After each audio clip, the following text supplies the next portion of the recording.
All right. Welcome everyone to Sacramento Metropolitan Fire District's Board of Directors regular meeting. It's Thursday, July 13th. It's 6:01 p.m. I'd like to call this meeting to order. Board Clerk, would you do the roll call, please? Yes. Director Sailors. Present. Director Weber. Present. Director Sheets. Here. Director Gold. Present. Director Wood. Present. Director Rice. Here. Director Jones. Here. Director Costa. Here. And President Clark. Present. All are present. All right. Next, we'd like to do the pledge to our flag.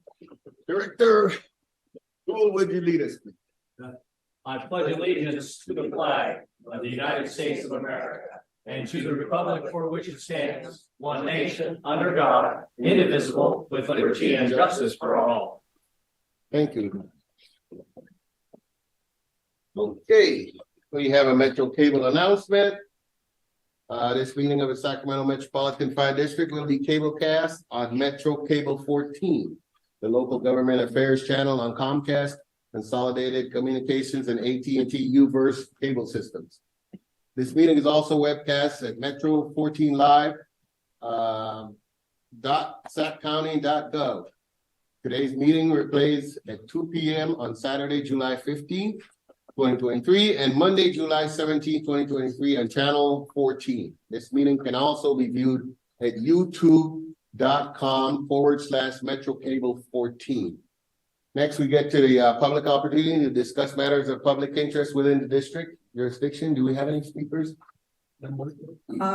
We do not under this, unless anyone else we do under our public hearing item, Okay. which we would hear that testimony, that public comment during that item, I believe. Correct? All right. Yes. Very good. All right, next, the announcement. We're going to move the closed session to the end of the meeting. So next week we will go to consent items. You've all had an opportunity, I'm sorry. You had an opportunity to look at the consent agenda, and did you have any questions? All right. Well, for that, I will entertain a motion. Mr. Chair, make a motion to. A second. Okay, Director Sheets made the motion and Director Weber seconded it. You call the roll, please. Director Sailors. Aye. Director Weber. Aye. Director Sheets. Aye. Director Gold. Aye. Director Wood. Aye. Director Rice. Aye. Director Jones. Aye. Director Costa. Aye. President Clark. Aye. Thank you. Motion passes. Okay, next we're doing a presentation item, and the item is the presentation on the personal protective equipment program. Assistant Chief Lozano Hey, good evening. and the other gentleman. I'll introduce Robert to you in just 1 second, sir. Okay. Good evening, President Clark and Board, Chief Haverty. It is my absolute pleasure to bring up Robert Cecito. Bobby, is he's better known as. Bobby is one of our safety techs in our safety division, and as you guys know, and I've spoken to it many times, does just a phenomenal job over there. We are light years ahead of where we would be if we didn't have him and Brian over there doing the job every day. In fact, I'll tell you a story.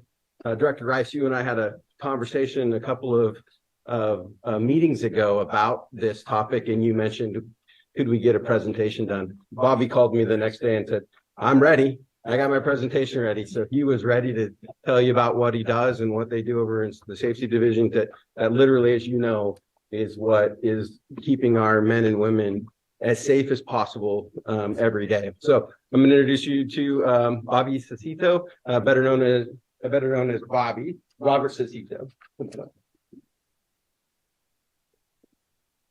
Thank you, Chief Lozano, for the introduction. Thank you, Board, for having us here today. What we're going to kind of go over is we're going to go over the PPE program as it stands at Metro Fire, the past, kind of how it was, the present, and kind of what I see as the future and how we run our PPE program currently.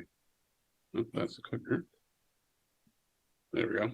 Okay, so Chief Lozano pretty much did this one for me. This is my introduction. My name is Robert. I go by Bobby. I was originally hired in 2003. I worked in logistics for about 10 years. The last 3 years of that was working specifically in the PPE portion of logistics. And then since then, for the past 7 years, I've had been overseeing the safety division. So kind of just a base of knowledge as we start. What does the safety division do? Well, the safety division at Metro Fire has oversight of these programs. We have oversight of the PPE program, the SCBA program, which encompasses respiratory protection. We do all the wear trials and purchasing for those 2 programs. We do all the district fit testing. On average, our budget is between $1.3 and $2 million. This year, it's about 1.67. We order, inventory, and dispose of all PPE. Currently, we have 1 BC who's working part-time in addition to emergency operation planning. We have 2 specialists, myself and Brian Spence, who isn't able to be here tonight. We have a logistics tech who works with logistics, but works for us part-time in a rotational period. So we have that person for about 3 months, then we rotate to another one. And then we have 6 SCBA techs who work overtime, and those are all line personnel. And that stems from a firefighter all the way up to battalion chief. So I just wanted to kind of do a quick overview of the legal precedent, standards, and codes, specifically under the state of California, because this is big, because this has actually changed as 12 days ago, and it's kind of changed how we do things within the state of California. So the book that we follow for PPE as it pertains to firefighters is NFP 1851, specifically the 2020 edition. And that outlines everything from the type of soap you can use, how you can wash turnouts, the temperature at which you can dry them. AB 2146 was written, I believe, in about 2014, and it's finally coming to fruition as of now under California labor law. And what it basically was the state of California going, we understand we need to update occupational safety for the fire service. We don't really know how to do that, so we're going to make an advisory panel to work with the labor law and to develop a set of standards. And what those standards were is Title 8 regulation, Group 2, Article 10.1, yada, yada, yada, 3401 to 3411. And so basically what those say is those say under labor law, it codifies 1851 into law. And the cool thing that they did with this, because previously when they had put standards into law, is they would put specific standards. So they would put the 1998 version of this, or they would put the 21 version of whatever. But what they ended up doing in this, which was nice, is they put the current edition. So this is a living document. So as 1851 goes forward and we get new standards and new technology, the labor law at which we work under will continue to advance. And so what they have done now is they have a secondary advisory board. Myself and Brian Spence, the other safety specialist, sit on that advisory board. And what we're doing basically is we're making sure that everything's moving in the right direction. We're looking at what the new standards for 1851 are going to be, what the new standards under wildland are going to be. And we're making sure that we're not putting into place anything that's too strict that a department wouldn't be able to do, and not making sure that we're not covering our people. Because what ended up happening previously is standards would get so outdated that we'd be holding people to standards that weren't industry. So now that we kind of know what the standard, the legal precedent under which we work, this is how our program works. So what we have is we call an A and B system. So the standard in the fire service is 2 sets of turnouts, right? Everybody talks about that. Our department got 2 sets of turnouts. We did a grant, we got 2 sets of turnouts. We've had 2 sets of turnouts in Metro Fire since before I was in ROP in the 90s. What we have now is we have 2 sets of turnouts, we have 2 sets of wildland gear, we have 2 sets of structure gear, we have 4 particulate blocking hoods, we have 1 helmet, 1 set of boots. And what that does is that gives you an A and B set. And that's so every time that you're in one of your sets, you have the ability to have a fresh set of gloves, and then you can always swap out your hood. So even if your B set is in for repair, you can swap, and you get a fire, you can always swap out, at minimum, swap out your hood. And as we know, and the studies have shown, particularly your neck and the thyroid area are high absorption levels, and it's an area where we don't have a lot of protection. That's why Metro Fire about 3.5 years ago rolled into the particulate blocking hoods. And it's why we ended up going with 4, so that even when your stuff is in for repair, you can always switch out. So continuing on that, we have what's we just have a notification program. It's basically just an endless supply of blanketing firefighter X in your gear, and firefighter Y in your gear, and firefighter Z in your gear, and it realistically wasn't viable for the members. It was too much work on us email-wise, and it was too much work for them to make them every time they come in to have to sit down and go through 4 emails from safety. So what we ended up doing, since we have 5 battalions, is we assigned each of those battalions a month. So 2 months a year, they have to send both sets of gear in to get cleaned, and one of those sets of gear that is tracked by us will go into our third-party vendor for advanced inspection. That does not remove their ability to clean gear at any time. So even if you sent your gear in Monday, we did the advanced inspection on it, and then you caught a fire on Wednesday, it doesn't mean that you have to wait for your next month to come in. You send gear in and you're going to get it back in another 24 hours. We're really lucky to have great support services in this district, and that's specifically our logistics division. They do a transportation Monday through Friday to every fire station in the district. That's an extreme amount of driving. Guys like Barry Knapp, guys like Brad Graham, what they end up doing for us is they give us the ability to have what we call a 24-hour turnaround on our cleaning. So if it's 2 o'clock on a Wednesday and you catch a fire, you wrap your gear out, you process it. The logistics crew will pick that up in the morning on that Wednesday. They'll bring it into the cleaning center. The logistic personnel who's assigned to that, with assistance from me and Brian, will wash that and set it up for drying. The next morning when we come in at 5:30, we will then process that gear and it will go out on the route. So you will basically get your gear back within a 24-hour window. If it needs repairs, it's going to go out to a vendor. If it needs an advanced inspection, it's going to go out to a vendor. But for 75 to 80% of the gear that comes in, it's going back out to the crews within 24 hours. So that, along with our A and B system, makes sure that we're always having a second set for a crew. If a member, like today, we had a member call because he knew his gear had gone in, because we have a tracking document. He knew his gear had gone in for repair. And so what he did is he called us, he notified us that his gear was contaminated. So we have a set of loaner gear going out to him tomorrow. So those gear will basically pass in the middle of the route. And so he'll have a clean set to go into for his next 48 hours. We have a 36-hour contracted turnaround for advanced inspection. So what that means is when we send gear out to our ISP who's in, where is he? It's out in Yolo County. What he will do is he will get that gear in on Tuesdays and Fridays, and then he will then return it to us on Tuesday and Friday. So if we process your gear on Monday, it goes out on Tuesday, it comes back on Friday, logistics drops it back off the next day. So at longest, that's kind of our longest lead time when a firefighter would be without his second set. The July 1st part, we can disregard this because we're still working on the policy, but we're going to have the ability to do after-hour pickup. So think of it as a system similar to like what the mechanics do. So if a battalion chief gets a 2-alarm fire, or he gets a hoarder fire and there's significant contamination, he rings up the bat phone, the 2 safety specialists, whoever's on call, one of them will take control of that. We'll let that battalion chief know, okay, I can get to those 3 or 4 stations at this time. We'll pick that up. We'll bring it in, we'll wash it that night, hang it so that when the crew comes in the morning, they can process this and get it out. And the thing that's really nice about that is what that gives us is it elongates our ability to control that 24 hours. Because currently gear comes in at about noon, and then it has to be done by 4. So that gives us another 6 to 8 hours where we can process it and get it ready. Yes, Director, do you have a question? Okay. If anybody has a question, just throw a shoe or something. I'll promise all of it. And then we have the ability to like clean accessories. That's a big thing in the fire service right now, is we've always been able to clean turnouts. And a lot of departments clean a lot of turnouts.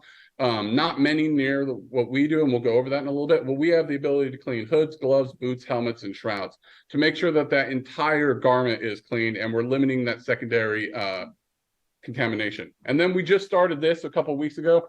This is preliminary exposure reduction. This used to be called on-scene decon is what we used to call it. Starting in January of next year, because of the 1851 standard, this is law under the state of California. So you have to do preliminary exposure reduction. You have to have a plan in place. So we rolled this out last week. It's basically, if you want to think about it, it is a mobile shower that is kept in all the battalion vehicles. It hooks up to an outlet on an engine, and then it has a proportioning valve in it, and that proportioning valve will dilute the specific amount of approved cleaner. And so if a firefighter so wishes, after a fire, he can go up to it. There's a ball valve on it, and then wash and scrub himself off. The reason we went with a wet decon as opposed to a dry decon, which would be brushing and or blowing off with air, is Illinois Fire Service study has shown that dry decontamination will only eliminate 10 to 15% of PAHs or VOCs. And if you're doing a wet decon, you eliminate somewhere between 80 to 85%. And so what that does is that eliminates that secondary exposure that a firefighter will have if they are breathing in their gear that's off-gassing. And there's been studies that'll show that gear will off-gas anywhere from 45 minutes to an hour and a half after it's been superheated within a fire. And then we're looking at building out decontamination hubs. So one of the issues that we have at Metro Fire, and the logistics division helps with this a lot, but is we are large geographically. So having a center is amazing, but we also need to have hubs or fingers. And basically what these decontamination hubs is, about 5 years ago, some of the board members might remember, we started purchasing SCBA compressors. And these SCBA compressors helped alleviate issues from Air 112 in having to drive out to fill 4 or 5 cylinders. And so what we're going to do is we're going to partner those SCBA compressors with a unit that will go over here in a little bit, and then it'll give crews in each battalion the ability to clean their face piece and decontaminate their SCBA in each battalion. So now that we've talked about the laws and we've talked about kind of what our program looks like, these are the tools that we have at Metro Fire, and this is what we have.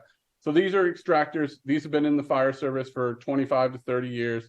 All of our units are new within the last 7 years, which we thank the board for approving those purchases. And what this allows us to do is do large volumes of cleaning in a short amount of time. Some departments tend to stick an extractor at each station, which is a great idea, but the problem with that is it elongates the amount of time that it takes before that gear is cleaned. So what we have is we have a central hub, and we have 6 units, and we can do about 60 to 75 sets depending on when the gear gets back. This is kind of that unit we talked about earlier. We call it the tactical dishwasher. It is a company out of Sweden developed this. What this basically is this gives us the ability, if you look on the left side there, to wash 14 SCBA an hour, 21 helmets an hour, so on and so forth. And this is where we've really upped our game. And we have the ability to wash those accessories in a repeatable fashion and in a timely fashion. We could always wash those by hand, but that creates a secondary contamination, and that also is not viable for the sheer amount that we want to get to. If you look on the right side of this, you'll see that is the inside of this unit after we've done about 2 loads of gloves. So that amount of contamination is now no longer going back to the firefighter, and that's not spreading to their station, to other gear within the rig. Oh, this next one's even better. So these are our large volume soaking tanks. These are 250-gallon tanks that we have modified so that we can do large decontamination. What we do is we fill these up with water, and we do a 10-to-1 or 5-to-1 mix of the same soap that we would wash in. And what you're seeing on the bottom, this is all hydrocarbons and heavy metals that the soap has adhered to. And then because of the weight of that, it pulls it off the gear. This is probably 30 sets of turnouts that have been soaked in here. So we use this particularly for live fire training because of OSB burns so dirty. We use it after the academies when we have large, or if we get a large hydrocarbon fire, that really black, dirty, greasy smoke. We'll soak the stuff in here for 24 hours and then run it through a wash, and then we'll see a significantly cleaner product on the end. When you look at that, it shines because there's so much heavy metal in it. So this is my new baby. We got this in about a year ago, and we're working on just kind of working through how we're going to use it. It's an ultrasonic tank that uses cavitation in order to clean solid surfaces.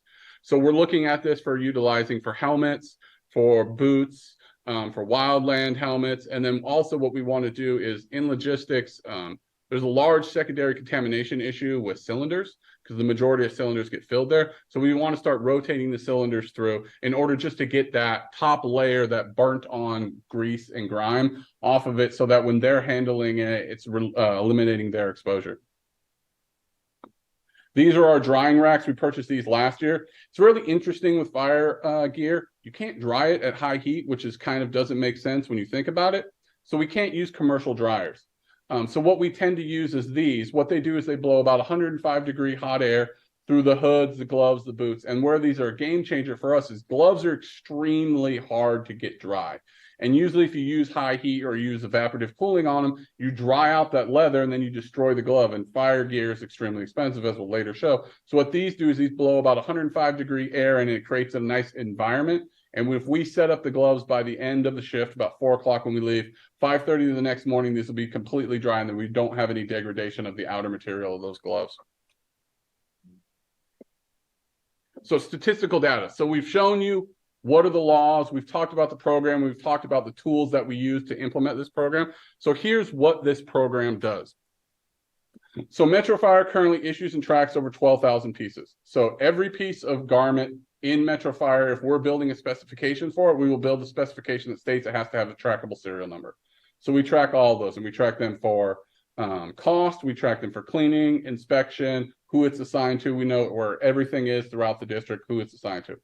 So the current loadout for a firefighter is going to cost about $12,000 to replace. When we roll those 25 recruits in here next year, we'll be spending $12,000 a recruit. So if you look at it as a program, we're maintaining about $7.2 million.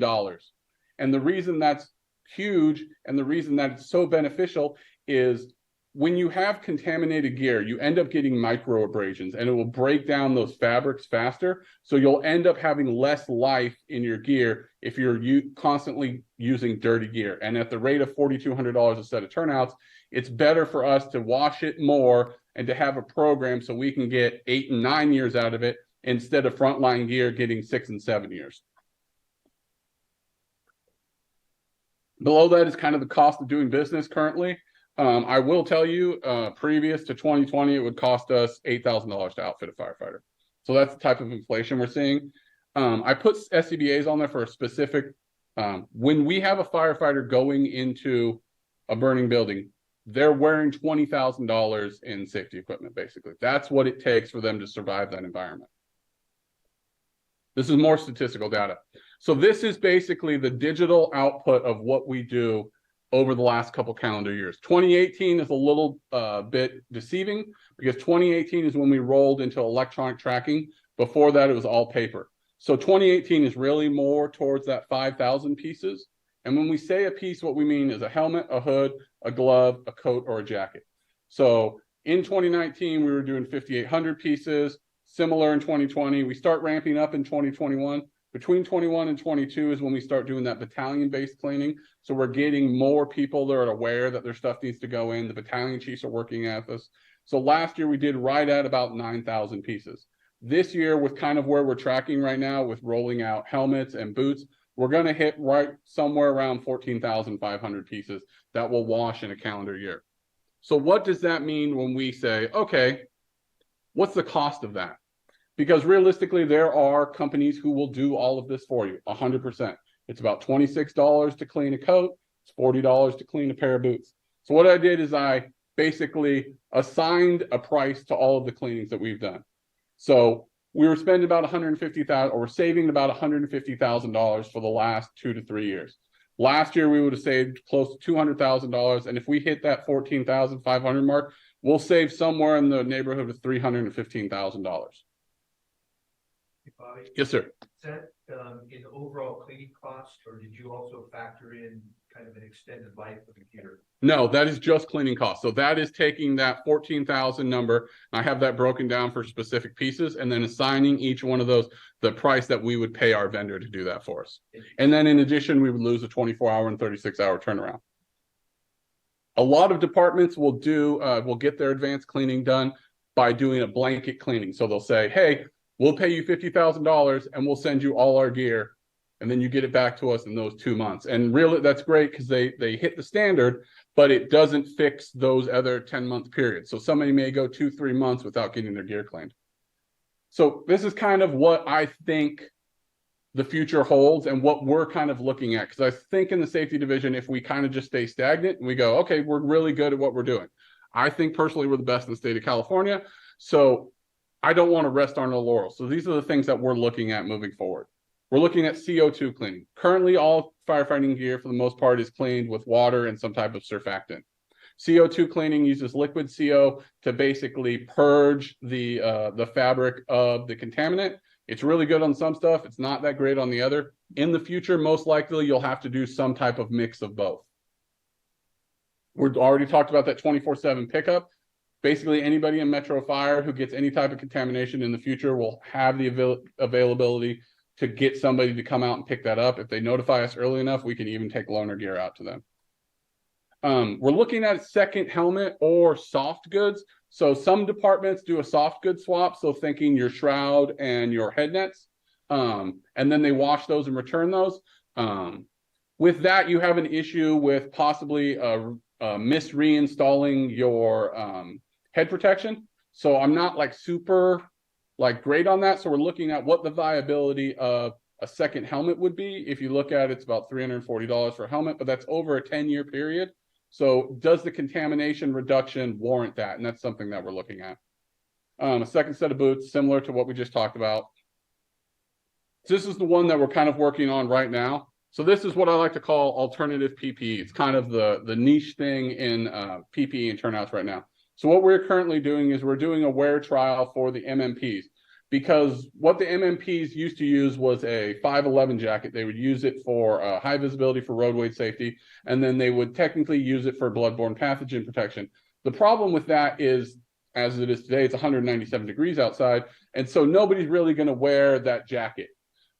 So what this is a single layer garment. It's similar to a tech rescue garment or a USAR garment. It's so what we're going to do is we're going to roll that out for one of our line firefighters who sits on the PPE team as kind of our control. And then we'll have 5 of the MMPs. We'll roll this out with 2 different vendors and evaluate the ability for them to use that on scene. So think of it as their version of turnouts. What that also will let us do is it gives us some information to look at what that would look like for possibility down the road for the line. Because if we think about it, we all know that predominantly we're running medical aids, right? 75%, 80%, whatever the number is. And realistically, when you think about it, if you walk out to the rig and you have a wildland fire, your wildland gear is right there. If you have a structure fire, your structure fire is right there. If you go on medical aid, you don't have anything. And realistically, what our crews are using is they're supplementing either wearing their turnout pants with a wildland jacket, or they're wearing their wildland gear. And realistically, that's not the best use for that, because those are specifically designed to survive a thermal environment. And if we're using those on medical aids, we're degrading them, and we want them to be in top shape when unfortunately something happens. And we don't. So we're going to look at what that looks like and how we can possibly roll out an alternative version of PPE. So this is kind of like where I see things in 10 to 15 years. This is Pasco County, Florida. They have 2 of these. The other one looks like a big U-Haul, actually. And what this is kind of looks like Air 112 or Decon 110. So what they have in there is the inside of that is full of turnouts. Whenever they get a confirmed structure fire, that rig rolls out and sits at the fire. And what they have in the back of that is they have 2 of those tactical dishwashers that we talked about earlier. And so after confirmed structure, what they do is their crews walk over to that, where we would be doing PER.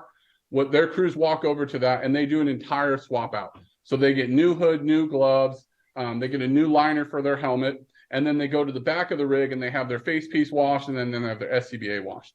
So, and where this helps them is we talk about clean cab. That's a big thing right now, is clean cab, get the SCBAs out of the cab, clean the cab. Well, one of the things you can do with clean cab that not a lot of people talk about is a clean cab just means your cab is clean.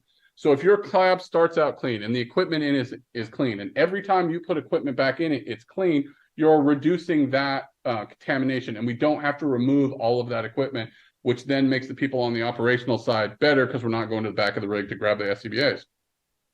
So that's kind of where I see things in like 10, 15 years, because geographically we're large, we're just going to get more spread out, and it would be basically it would be a force multiplier, because you would take our center that we have and then basically give us 2 mobile versions of it. And so every time that there was a contamination event, hazmat, fire, whatever, crews would then go back into service with clean gear. And that's kind of the end of what I have. That's our program. That's kind of where we're going. So if anybody has any questions, I'd love to answer them. Director Costa, you have anything? Yeah, thank you. Great presentation. Thanks, sir. A couple questions on Yes, sir. reply about kind of the future. Yep. You talked budget-wise, roughly 1.3 to 2 million. Is that correct? Yep, that's all what we, yeah, that's for goods. Just for goods. Okay. Yes, that's for goods. Okay, so it doesn't include staffing. Negative. Okay. So the future component isn't quite budgeted yet. So what does that number look like? So for, we had in the budget this year, one of the decontamination hubs, those cost around, those are about $36,000 a pop to put those. The problem with those is, as we know, our infrastructure in stations is limited. So we need to tie in with facilities and make sure on the front end that I'm not buying a piece of equipment and going, hey, it needs to go to the station. And then we're going, we don't have power or sewer, especially with that, because all of our stuff needs to be hooked up to Blackwater. We can't, it has to go into sewer. So I kind of jumped the gun a little bit. So we rolled that back, and then we're working with facilities to identify where those hubs are. And then we can go, okay, this one's ready to go. We can purchase that next year. The next one, it needs plumbing. So facilities can come in and do plumbing, and then we can put our unit in. Director Gould has it. Thank you for that. Presentation tonight. I wonder if we're closing the loop, because a lot of what you described tonight is very preventative, right? And I think that as we continue to strengthen this prevention so that our men and women reduce the amount of contaminants they're exposed to, why aren't we circling back with our workers' comp and our other insurance agencies and having them fund some of the future ideas that you got? Because in reality, their risk drops when you do the work you're doing in your team. So it seems to me like as we talk about how to fund some of this, it really ought to be out of our insurance agencies. As we do this work, it drops their risk. As it drops their risk, we should be able to, find some savings there. And it seems like that would be a nice way to close that. Or maybe these insurance organizations are starting to look at, grants that come out, because those grants would further reduce their risk. So are you thinking along those lines? Resources and look at what that funding mechanism look like. If they have opportunities, we've reached out with the grants before, so we've worked on a little bit of that. But yeah, that's definitely a good idea. We could definitely work on state or federal grants that are associated with this. Maybe this prevention of cancer. So come out from the feds that we could tap into. Because I agree with your your summary of, I think we're the best in the state. Well, if we're the best in the state, we're setting that standard. We ought to be in pretty good shape to then start receiving some federal dollars to maybe set a standard that all these other agencies can fall into. I'm really impressed with this truck that you would run around and further reduce the risk that could be of our men and women. So I'd like to see that in the future. that's definitely something to look into. Thank you for that idea. Any more questions? Just comment. Oh, President. Bobby, thank you. You piqued my curiosity when you set me up with gear to spend some time with the recruits. And just by watching the presentation, I knew something was there, but I can tell you this, and I believe it to be true. You guys are saving lives doing this. You're saving lives and preventing serious illness, namely cancer. And this was very eye-opening. And you have one really strong supporter sitting here, and I'm positive there's 8 others too. This is a very big deal. Thank you. Absolutely. Thank you very much for the presentation. Thank you. Just want to Close out. Well, if you were picking your team for a safety team, you'd want people that were bought in, had vision, had the knowledge, were forward thinking, and were ahead of it as part of the advisory board. You would pick these guys. This is the team we'd pick. If we could we're starting all over again. This is the team we'd pick. So. President, one more quick question. Go ahead. Are we any closer as an industry to having wildland respiratory Protection. And any thoughts on the future, Bobby? So, Tony got a grant 2 years ago. I only know his first name. Name's Jason. He's I believe a battalion chief down there. They were looking at it. The issue that they were running into was they couldn't do a cartridge style, or they couldn't do an air pack. So they were looking at some type of breathable filter, so a fabric. The problem with that is the fabric that you would most likely use, there's one of two. You could use a Nomex Nano, which is basically a woven 5-micron filter. And then you could also use a Stead Prevent fabric, which is a very breathable. The problem with the Stead fabric is it's fluorinated fabric. It's based off of PFAS. So that's kind of obviously out in left field at this point. So I haven't pinged back with them, but I know that is something that they had gotten a grant for and they had looked at it. PGI is a company that makes hoods. They have a balaclava that you can wear that does have that in it. From the people I've talked to, it's a great idea, but the respiratory distress that you get from wearing that the majority of time is kind of the trade-off, because the fabric has to be predominantly it's a knit fabric, and so it's thicker. And so that tends to be the issue, is you get that trade-off. As we are able to get fabrics that are lighter.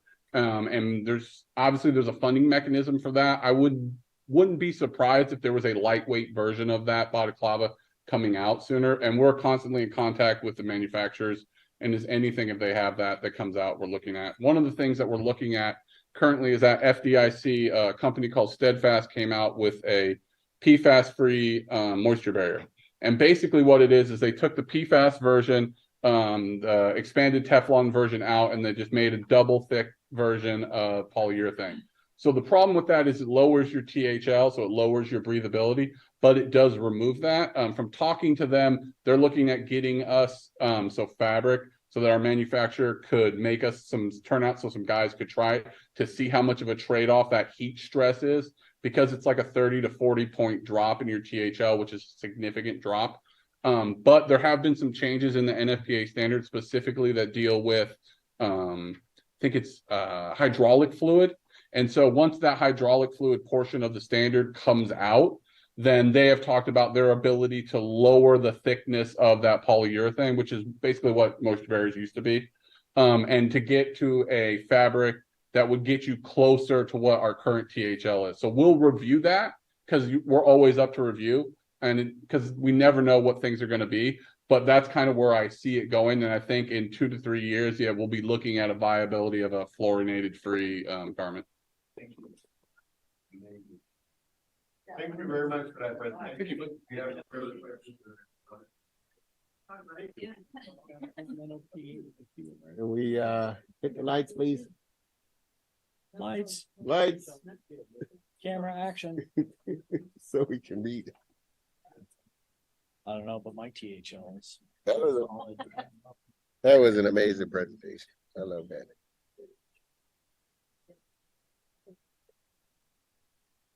Cheap.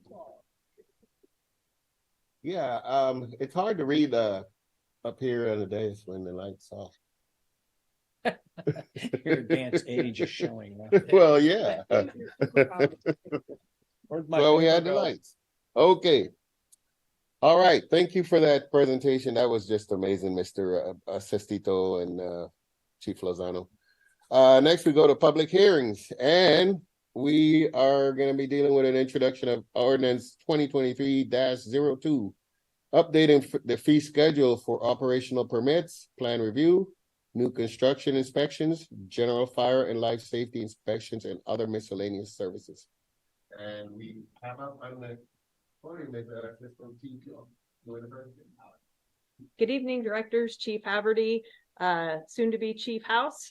I'm Barbie Law, I'm your fire marshal, and with me tonight is Deputy Fire Marshal Amy Nyron, and joining us on our Zoom is Lauren Guido and Nicole Kissam from MBS Consulting. So we're here tonight for the first public hearing on our community risk reduction fee schedule. Our fee schedule provides services related to our operational permits, plan reviews, new construction inspections, general fire and life safety inspections, and other miscellaneous services that CRD provides to our constituents every day. The last time we updated our fee schedule was actually in 2015. That's the last time a full analysis of our fees was completed. And then in 2016, you did have a CPI increase. That's the last time the fees were looked at, and we have not kept up with those CPIs since then.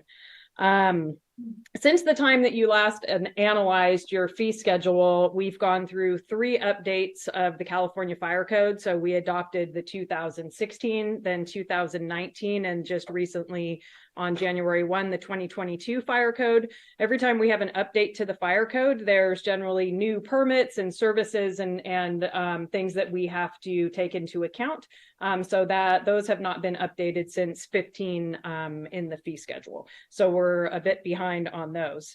In addition, we had SB 1205 that increased our mandated inspections through the state from just our public and private schools to include our residential apartment complexes, hotels, motels.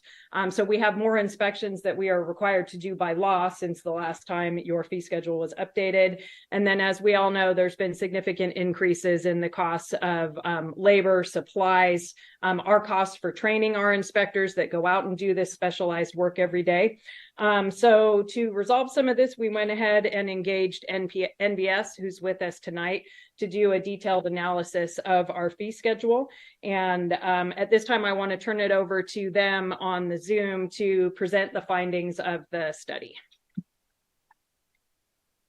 Thank you, Chief Law. My name is, as she mentioned, is Lauren Guido, and I am the financial consultant who worked on the project with Chief Law and Deputy Fire Marshal Amy. And with me, I have Nicole Kassam. She is the director and project manager for this project. She'll be available to provide additional answers to questions if you have any. I'm going to go ahead and share my screen, and we have a brief presentation that we will present this evening. So hopefully everybody can see this okay.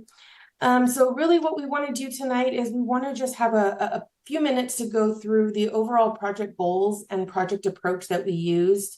We'll discuss the summary of results and then open it up for any questions at the end of the presentation. So to start off, the overarching project goals are twofold. The first is to understand the full cost of providing services. And to do that, we follow an industry standard approach that we'll just detail more later on in the presentation. And once we have an understanding of what the full cost of services are, we can then move into step number 2, which is looking into how to set fees accordingly.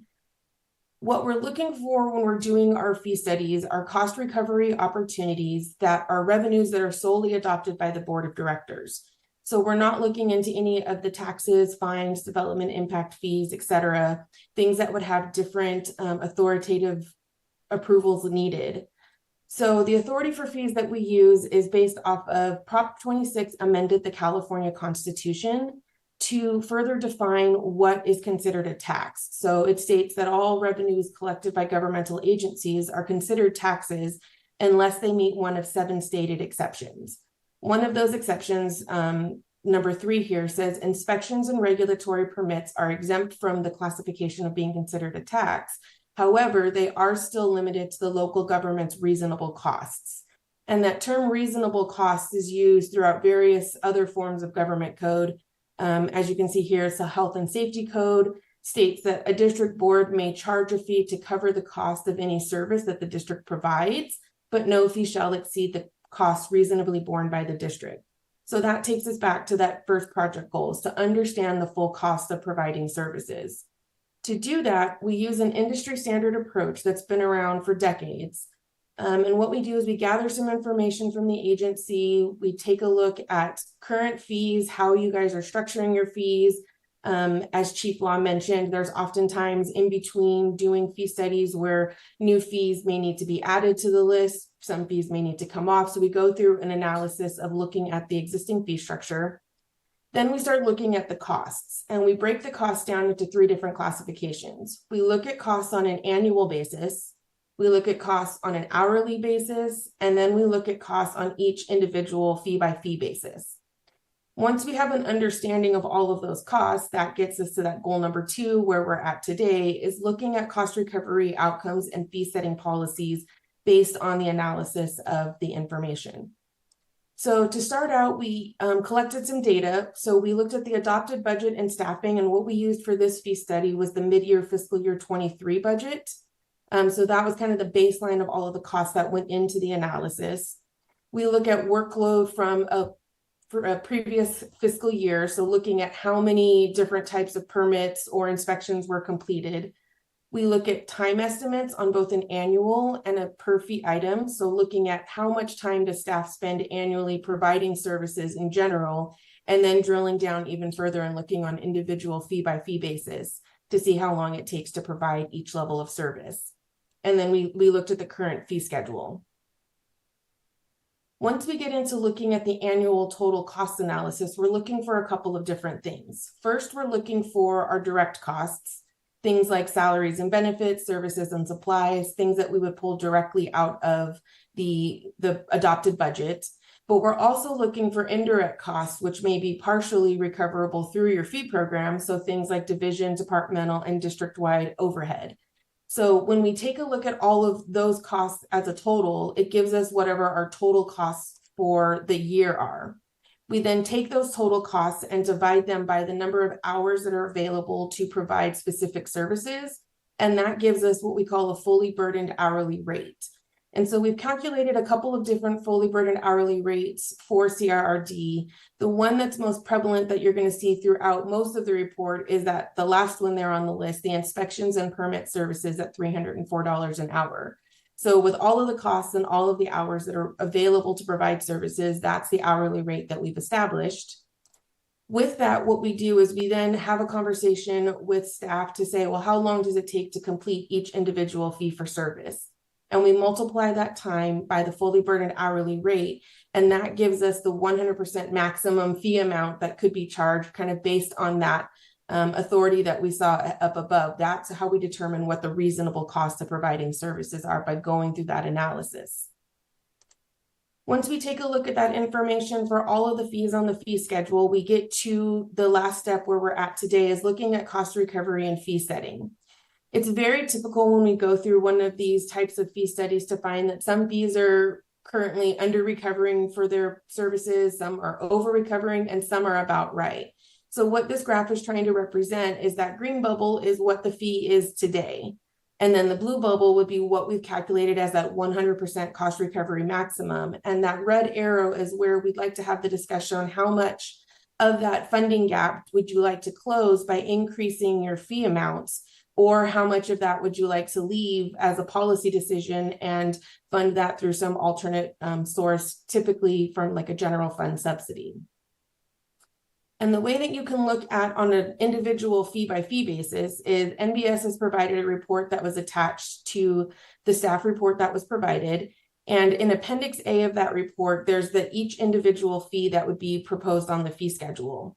And what we've done is that shows the full analysis on an individual basis. And there's a couple of different columns in that appendix that would be helpful to look at. The first is the cost of service per activity, and that represents that 100% full cost of service amount.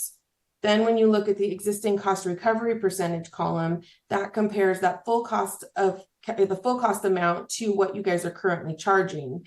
And then that's where you would have to understand, where would you like to move from there? Would you like to keep the fee where it's at? Would you like to increase it or decrease it if there are any fees that are over 100%? There are things to note that in sections A and B, the way that the fee structure is set up is that there's a discount policy that's currently in place. So when occupancies have 2 or more permits that would be shown in section A and B, there is an existing policy in place to discount. So they would take the highest amount for the first fee and then discount each additional fee after that. So there are probably some specific examples that Chief Law could provide for that. But it's essentially what you see there is if one unique fee was to be charged, this is what the 100% cost recovery maximum would be. In Appendix B is the comparative survey. We took a look at 5 comparative agencies, and we'll talk a little bit more about that a couple slides later, but that is available for you as well. We did provide, since the last time that we met, an update on a handful of the fees, so we can discuss that in more detail if there are any questions. But where the analysis ended up is that in total, currently the district is currently from fees, you're collecting about 2.6 million. Looking at the full cost of providing services, you'd be closer to about 5.7 million, which means that there's about $3.1 million available to increase fees and to recover additional costs to the bottom line. So currently the district is recovering about 45% of the annual costs of providing services. And if the board were to adopt all of the fees at the 100% cost recovery maximum, that 3.2 million would be recovered. But there may be reasons why the board would not want to approve every single fee at 100% cost recovery. What's presented in the report is just that 100% cost recovery, but if there are any areas that you would like to discount, then that would be something that we would need to make modification to. As I mentioned, we did do a comparative fee survey. A couple of things to just be aware of when looking at comparative data. There's often different cost recovery policies and procedures for the agencies that we're looking at. And a lot of time that's not documented on a fee schedule. So we're not really sure if the fee schedules that we're looking at truly represent 100% cost recovery for the comparative agency.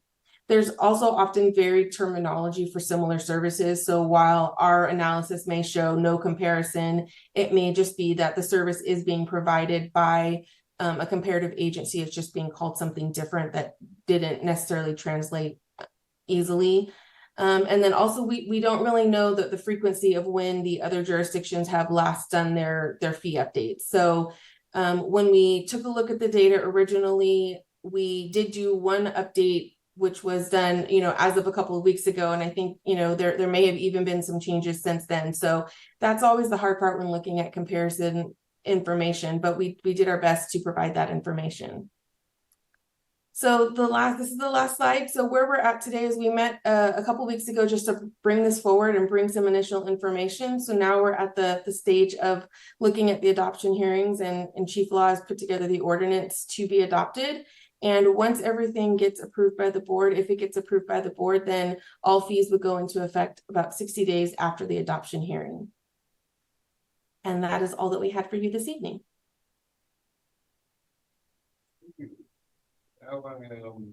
Now opening the public hearing, and we have comments or.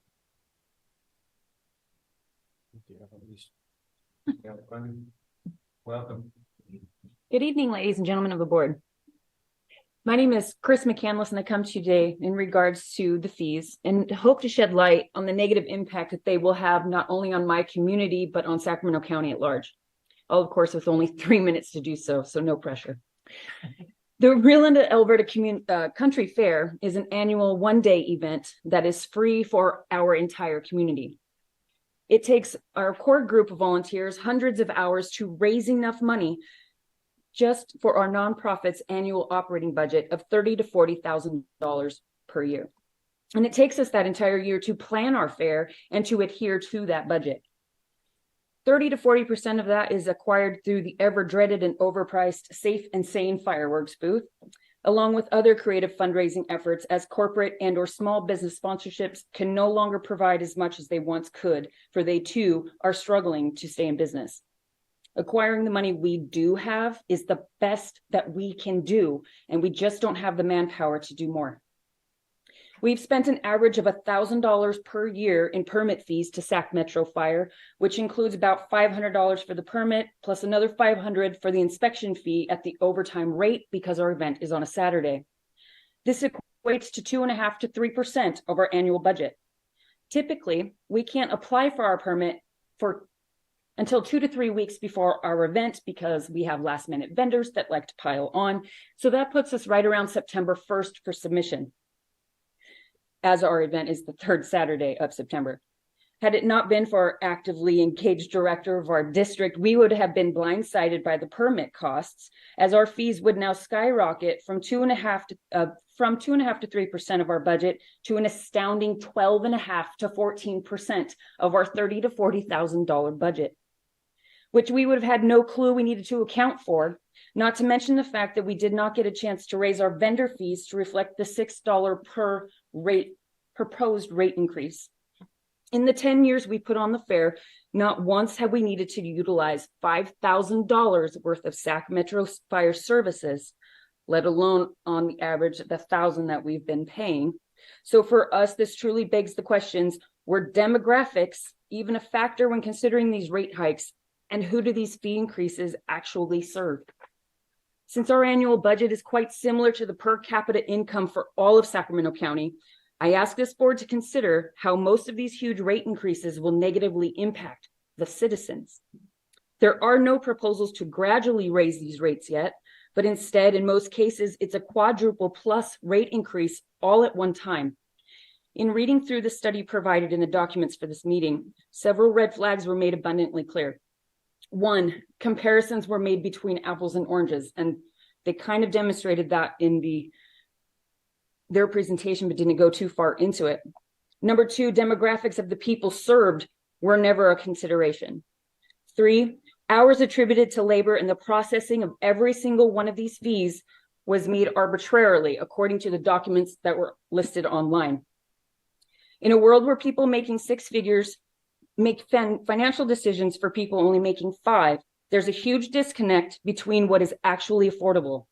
So on behalf of all the citizens you guys serve, please consider a different approach to balance the budgetary needs of Sac Metro Fire. Thank you. Do we have any other comments or public comments? Hearing none. Close the public hearing. And, do you have any questions on the board or anything? Yeah. Yes, go ahead, Director. Chief Law, thanks for the presentation and the work that I know your team has done.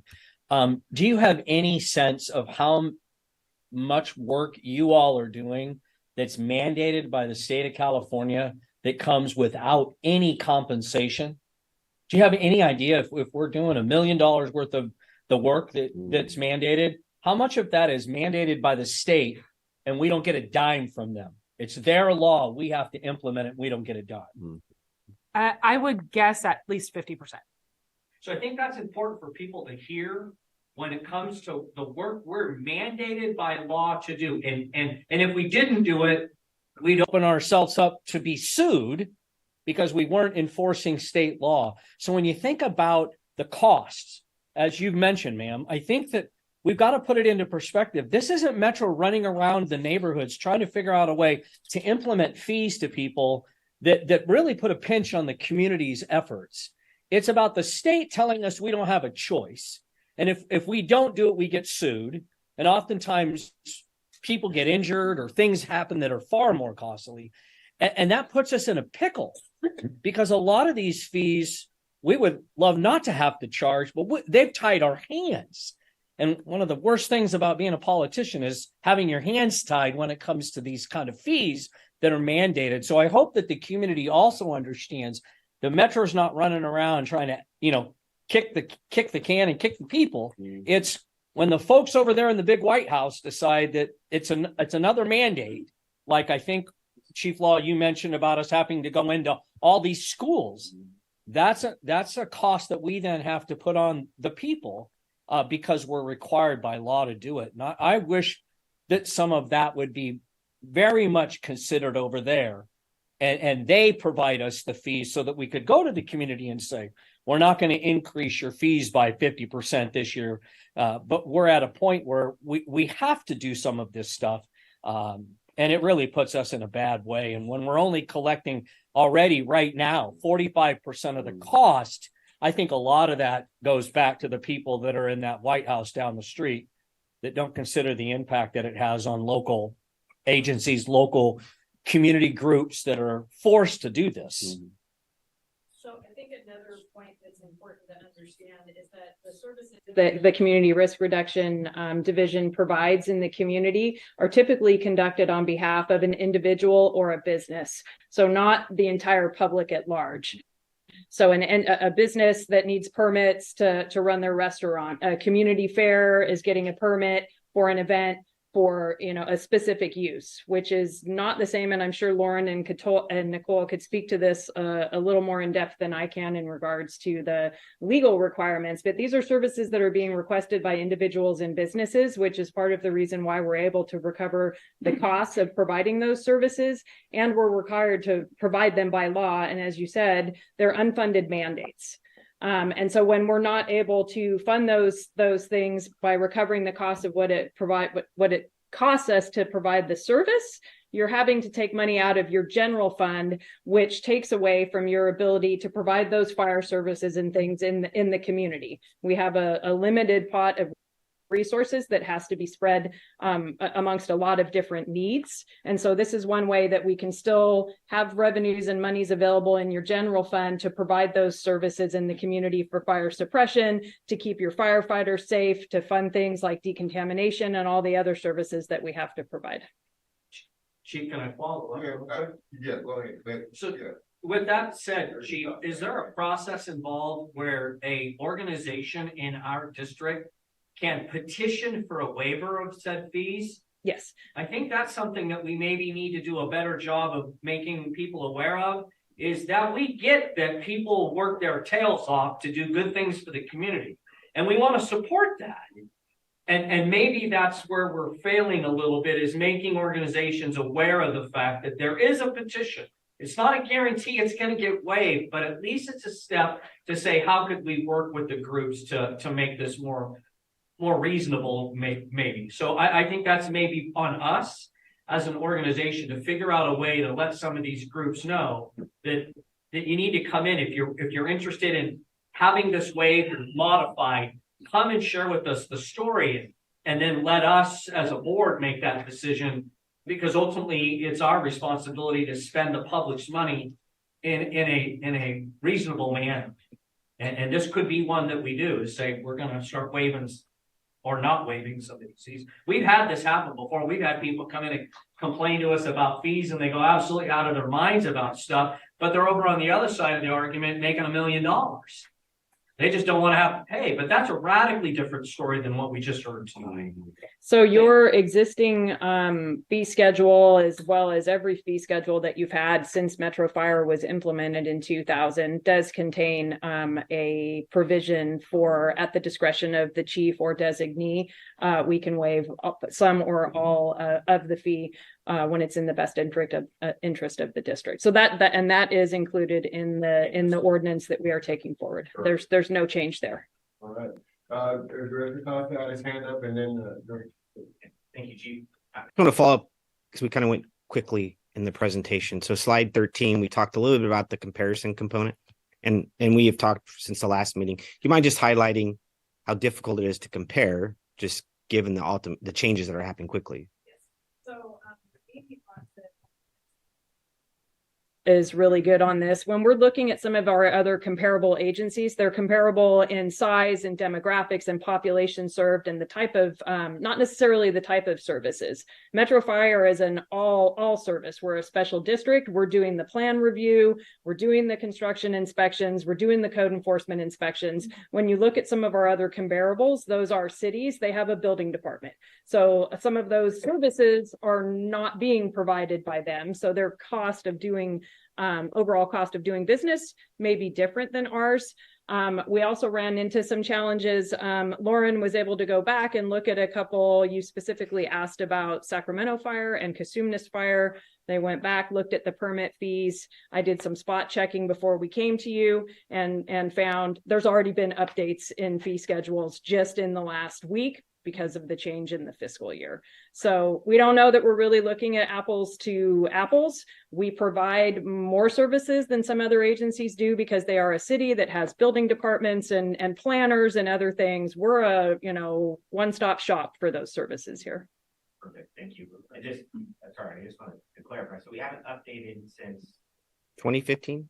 Your last full analysis and fee schedule was done in 2015, and then in 2016 there was a CPI increase. That 2015 ordinance actually contained a provision to do a CPI increase every year.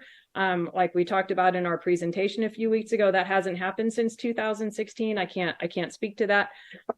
But going forward in this ordinance, it does contain that we should be looking at that every July 1, so right before every fiscal year, and that will be on cycle with finance to make sure that that occurs in the future, so our costs don't get so far behind that it appears we're coming with a huge balloon increase when in reality we're very far behind, and there's been a lot of economic changes that have occurred since then, as well as changes to the level of service that we have to provide by law. right. So it'll put us in a position Where we should be, and we're significantly behind. So that's part of the significant jump.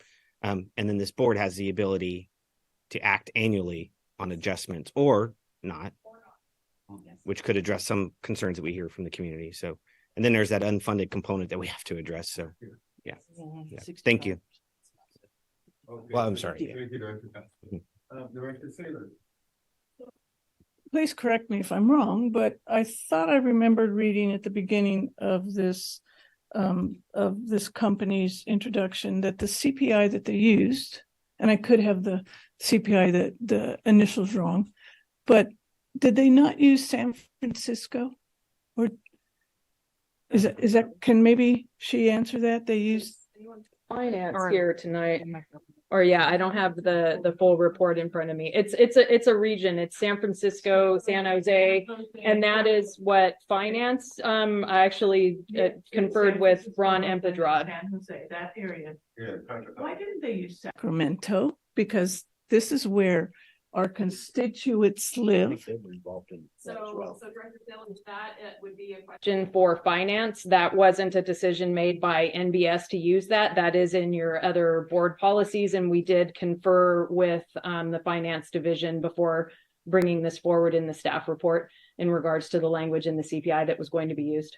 Okay, can anyone answer the question? I don't know that anyone from finance. Oh, Dave, I didn't see you. I'm sorry, Dave. I wasn't involved in that decision, so I can find out. I would ask MBS when they did the study. Yeah, but that was, correct me if I'm wrong, Lauren, that was the direction from our finance division, correct? That is correct. NBS did not set which CPI index to use. Yeah. So we'll have to. I couldn't understand her, what she said. Say that again. Yeah, NBS does not set the CPI index to use. Our report merely states that an annual inflation factor can be built into the ordinance to keep up with the cost of, increasing costs year over year between studies. So which index is used would be a decision from finance as to which one to apply towards the actual outcomes. Okay, well, it states in the very beginning that they use San Francisco, Oakland, and San Jose, that area. And that is my question, is why was that? That's not our area. And it's highly expensive to live down there. And so that might have influenced the numbers that you came up with. That concerns me that they're using an area that is extremely expensive to live in. No, I think when you're talking about that, you're talking about the CPI and what standard to use for that percentage increase. That wasn't what was used to come up with the numbers, our existing numbers, or what our costs are. I think we're talking two different things here. Help me out, Dave. Yeah, I mean, it's similar to the EMS study we did last time, where there's a CPI increase and then there's a fee part. So two different pieces. Yeah, that's two different pieces. Our fees are not based on San Francisco costs. The fee analysis was based on our costs, the CPI increase. Go ahead. I'm not sure which portion she's referring to. Director Sanders brings up a very important point. The fee schedule is for now. The CPI will impact our future discussion on raising or lowering future fees. I think it's very worthwhile. When you look at any organization, there are a number of ways to, a number of CPIs to choose from. And that part of this presentation, I would appreciate a little more information on it. I think it could be very constructive for us. Because what we're doing is saying in the future, we're going to do this by a certain CPI, and we can have that discussion as a policy discussion. I think it's a very good point for this board, our policy discussion of what CPI we're going to use. That's excellent. But the same, I had some other points if I can go ahead on this. When fire service started, we were set with different tax increment associated with the fire districts. And that was based solely on putting out fires. And over the last 50 years, 60 years, we've taken on more and more activity. And those are seen as, we're looking for the cost recovery for these things that our basic tax increment revenue doesn't cover. So when we look at these fees, I have been looking over, and a few of them, like for tents, went up about 30%. I didn't see anything that was quadrupled in this report. That being said, our citizen here at the mic, at the podium, perhaps this board wants to consider a phasing in situation, because a lot of organizations have already done their budget for the year, whether it's a calendar year or July 1, and perhaps that might help offset the immediate impact. So that's another policy decision that this board could discuss or look at, and do it maybe over 1, 2, or 3 years. But again, the maximum I saw was about a 30% increase. I think I've covered those points I had in my head. Thank you, Mr. President. Okay. I'll entertain a motion to approve or Perhaps. I mean, we're getting questions in this.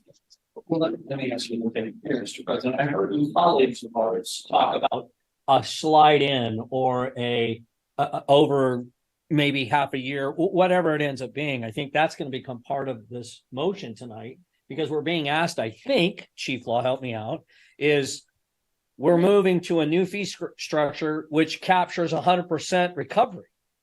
And we've heard testimony from citizens that that's a big jump. And I think, Jay, you just mentioned 30% if you did some micro analysis of some of these fee differences. And I think what Chief Law is asking for is give us direction of how you want us to implement this. And I think the question on the table right now is, do we want to go with what staff is presenting from what we have to what she's proposing? And that's 100% cost recovery, or do we want to do something in between there as a matter of policy tonight in this decision? So it seems like maybe we need to have another conversation to then come up with a decision, because right now the staff's is get us to 100% on September 1st, and we're solid. And I'm hearing my colleagues go, maybe we want to do it different than September 1. Yeah. Because we have budgets too. We've set our budget. We have this expectation that this fee increase is going to come in, and we've got problems if we don't do that. Okay. We have obligations to ourselves. And I want to say one other thing. We need to be careful about hyperbole from the bench here, from the dais up here. This isn't an unfunded mandate. This legislation, much like many other, comes in, and the legislation states that we have the ability to recover our fees or our costs through fees. So it's not unfunded, it's funded through fees. So that's a big important thing. Getting up here and commenting that this is an unfunded mandate is like getting everyone out here with some tiki torches and getting all people riled up. We don't need to do that. So words matter. Words matter, really important. So this isn't an unfunded mandate. We have already set our budgets and our expectations. Our staff has spent the last 5 months working on budgets. And this is something that's been included in their considerations. And I don't want to disrespect everything they've done at this point now. So I think my motion, if I were going to make one, would be that we go forward with 100% the recommendation. We have a lot of work to do that has been given to us by the state, but they've also allowed us a way to recover those costs. And when we don't recover those costs, we're going to run into problems with getting new gear cleaned. We're going to run into problems with getting SCBAs replaced. We're going to run into a lot of problems. So, Director Jones, you had your hands up, and then the Director Saylor. Let the others go first, please. I'll wait for a second. Thank you. I'll wait a couple turns. Yeah. I think we have this on the agenda for next meeting. Get this tonight. What you're doing tonight is the public hearing, what they call the first reading of the ordinance. Right. Is a procedure whereby things have been published in the newspaper. The public has a chance to look at it. The public has a chance to come in and comment about it. You have a chance to hear from your staff and others about the ordinance and the action. The only action you'd be taking tonight is to approve the first presentation and reading of the ordinance and to set it for a second reading on July 27th at your next regular meeting to consider actual adoption of the ordinance. Mr. Glover, can we, in consideration, I 100% support the fee upgrade with a caveat. We need to really take into consideration our community nonprofit groups and make sure that they have an ability to be heard and asked. Having been a part of several nonprofit boards, I completely understand. In fact, I think when I worked at Engine 11, I attended that fair more than once. And do you guys do the tractor parade? Or is that a different one? Okay. We need to be known for that. Yeah. In giving our, this is a community good thing. I understand it in funding, but do we have the ability to put a caveat on there that our nonprofits specifically are notified and that you can come in and I guess state your case, and then we have a way to make a decision on it to potentially either waive it or use that lowered fee structure, but I think we need to be really aware of the nonprofits in our community and not tax them or fee them into a point where their event is not viable. Chief Law said we've had that ability since 2000. Perfect. Do we let our nonprofits know that? And sorry, I'm going to shift. Do we let our nonprofit community partners know that? And do we exercise our authority to do that for them? So Director Rice, in our public outreach process for this ordinance, we actually sent out over 1,000 notifications through our service called Constant Contact to every single person that has ever received any of our services and are in our database, which is called Fire Prevention Mobile, which is where all of our documentation exists for the inspections that we do, the permits that are issued. So there was extensive outreach done in addition to the public notice that is required. We have done, I think, gone above and beyond in reaching out and noticing and making sure that people are aware of the changes that are coming for this. And Chief Law, just out of history, how many nonprofit events a year do we see applying for permits and end up, we do the things we need to do with a fee schedule. Do we have kind of an average number of what we can anticipate? Yeah, give me 1 second to get to the page that has our volume. If I have it in front of me, I apologize. It is in, if you look in your Appendix A, when for the permit section over on the right, the estimated volume of activity for each activity is listed. Our carnivals and fairs, we had 25 last year. And then we also have like tents and events. So depending on what it is, it may fall into another category. I like the fact that we've done the outreach and if our nonprofit partners, the second piece is petition for consideration. And I think that this is a pretty sensitive group of people and wanting to be community oriented. I think that's a real possibility there. Okay, Director Jones. Thank you, Mr. President. A quick backup question. Has this new fee schedule, and apologies, I haven't been able to suss it out. Has this new fee schedule been already incorporated into our 23-24 budget? Have the potential revenues? Oh, yes. Yes. Okay. It's not a full amount it's about 1.5 million. Okay, help me out here because I'm sensitive to what Director Wood said about if this is going to have to peel a bunch. Will I have to peel 1.5 million away from the general fund? What I'm trying to get at is of this proposal for raising fees, what's embedded in our budget for this fiscal year? For this year, 23-24, the assumption is that it would be in place in September, and then conservative estimate of 1.5 million through the balance of the fiscal year. 1.5 million revenue? Yes, additional revenue. Additional revenue. So we're still not quite at the 5.7 potential. I think the potential is 3.2. Potential is 3.2. Oh, I'm sorry. Of the 5.7 million, about 3.2, we can't recover, are not eligible for. The differential. Yeah. Thank you, Chief. So, okay, it's already embedded in our budget. And so if it's 1.5, if we did a gradual or a 2-year phase in, it'd be what, 750 to the negative for the budget that we have already adopted? The 1.5 is for 9 months of the fiscal year, or 10 months of the fiscal year.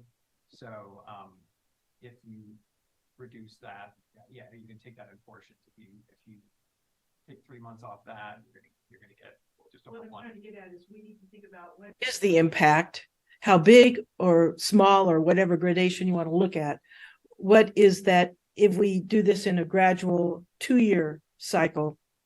How much of an impact is that to our existing budget? That's my point. And maybe that's some things we need to think about, and we can talk about it more now or at our next meeting or both. Mm.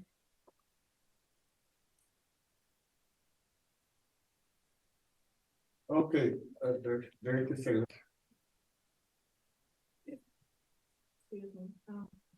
Can we also make sure that the CPI gets changed to Sacramento area? We'll get you an answer. Thank you. Thank you. Okay. So we have another hearing,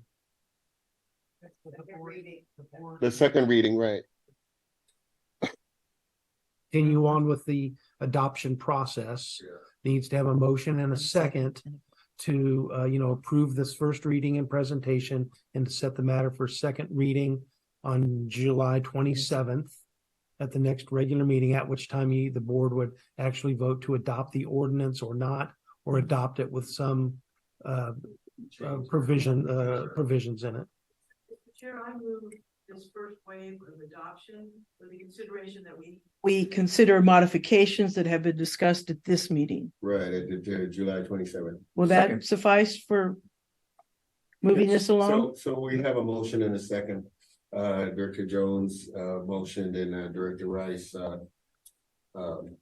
seconded. I'll call the roll. Director Sailors. Director Weber. Aye. Director Sheets. Aye. Director Gould. Aye. Director Wood. Aye. Director Rice. Aye. Director Jones. Aye. Director Costa. Aye. President Clark. Okay.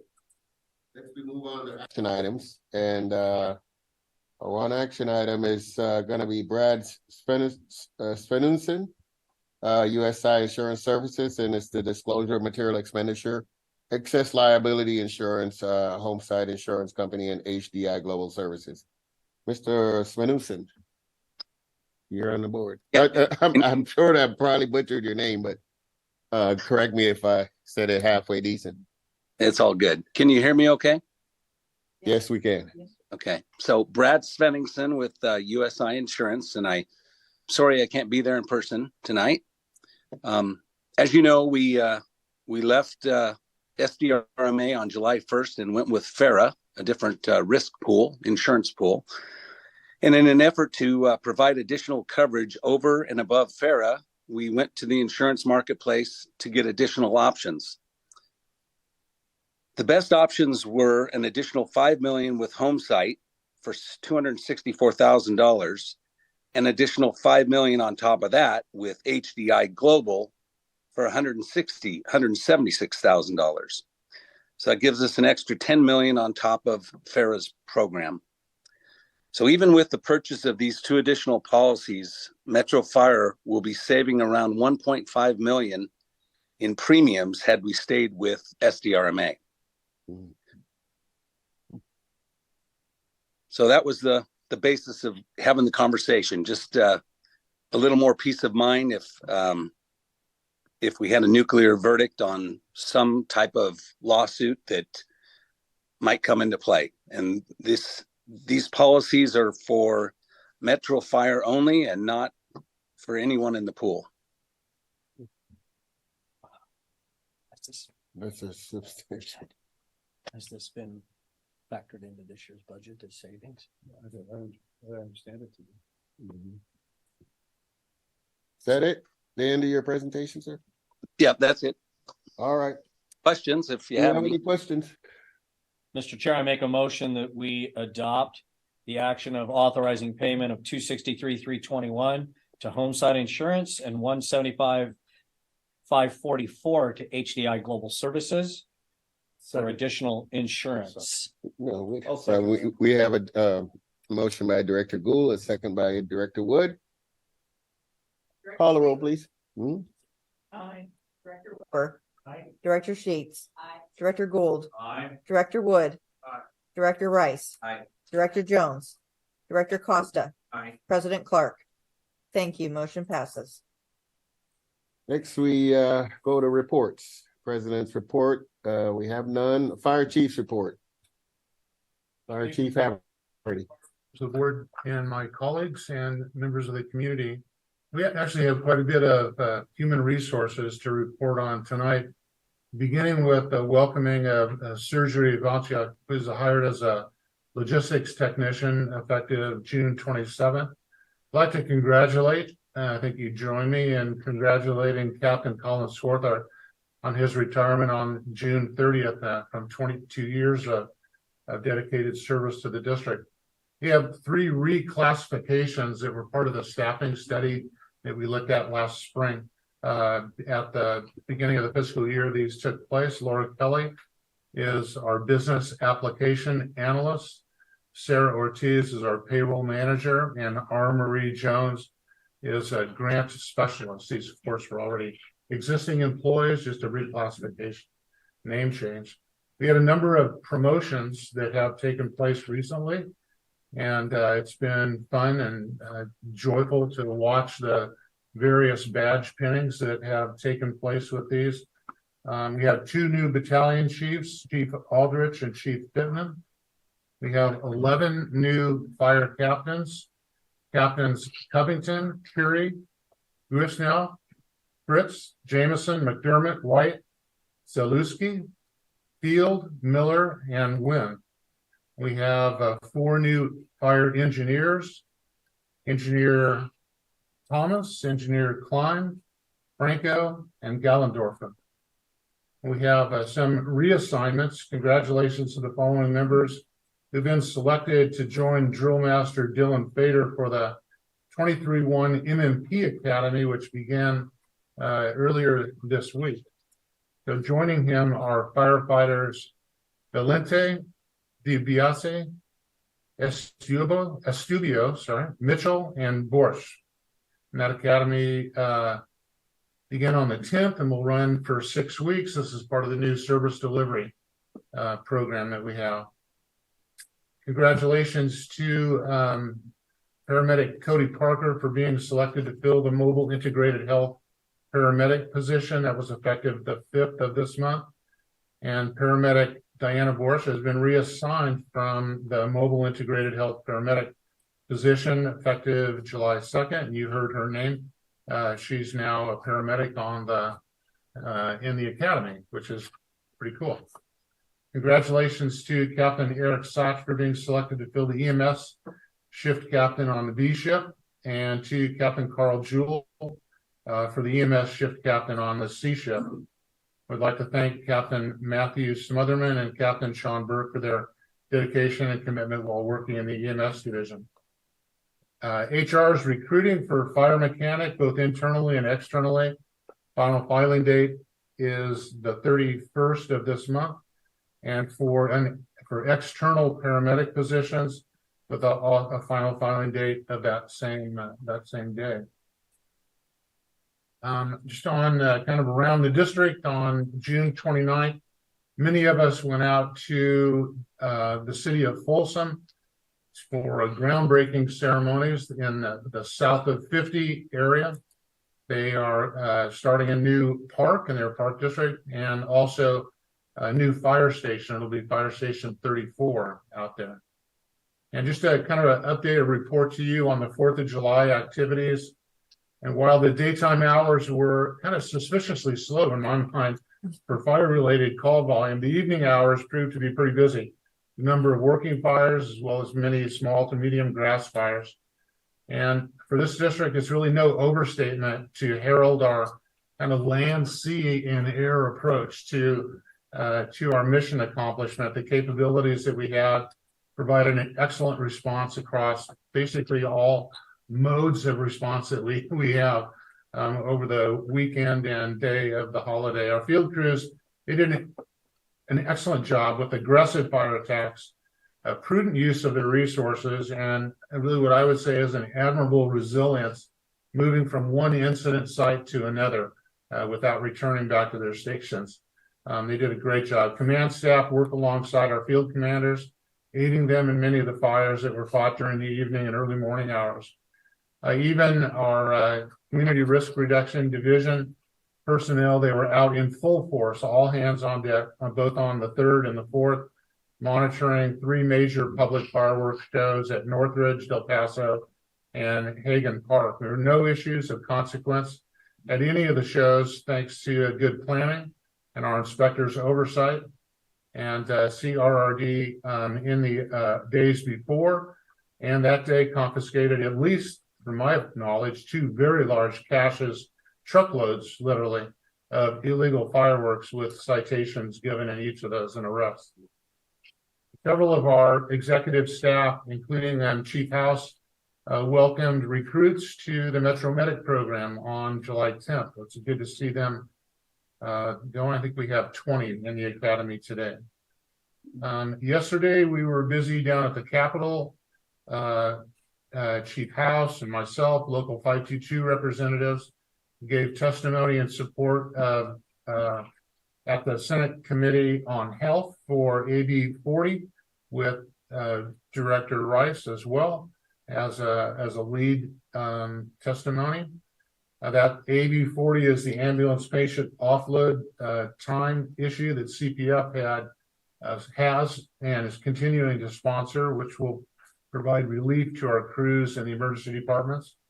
And then much later in the evening, I gave testimonial support at the Senate Committee on Governance and Finance for AB 1168. So the city of Oxnard, JPA, it has to do with ambulance 201 rights for local jurisdictions, including a jurisdiction like ours.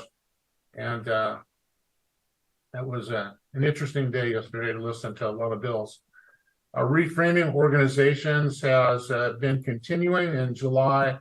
August sessions are going to be combined, and Chief House has agreed to take the lead on the 2 leadership chapters. There's about six chapters, Chief, that you're going to do right at the end on leadership. So I'm sure that will be well received. And then we've got continued transition briefings between for Chief House, and those are still underway as he becomes more informed of the district administration and just the daily activities that run in the place. So that concludes my report.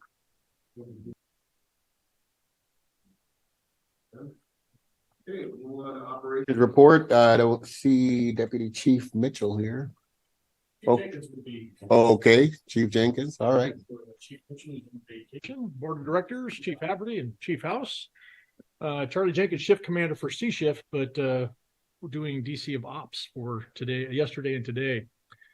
Some statistics from going back to June 29th till now. Metro Fires responded to 4,383 total incidents. That's an average of 313 calls per day. 307 fire incidents were responded to, which is an average of 22 calls per day. July 4th, these are preliminary numbers. I know Chief Haverty hit a little bit on it.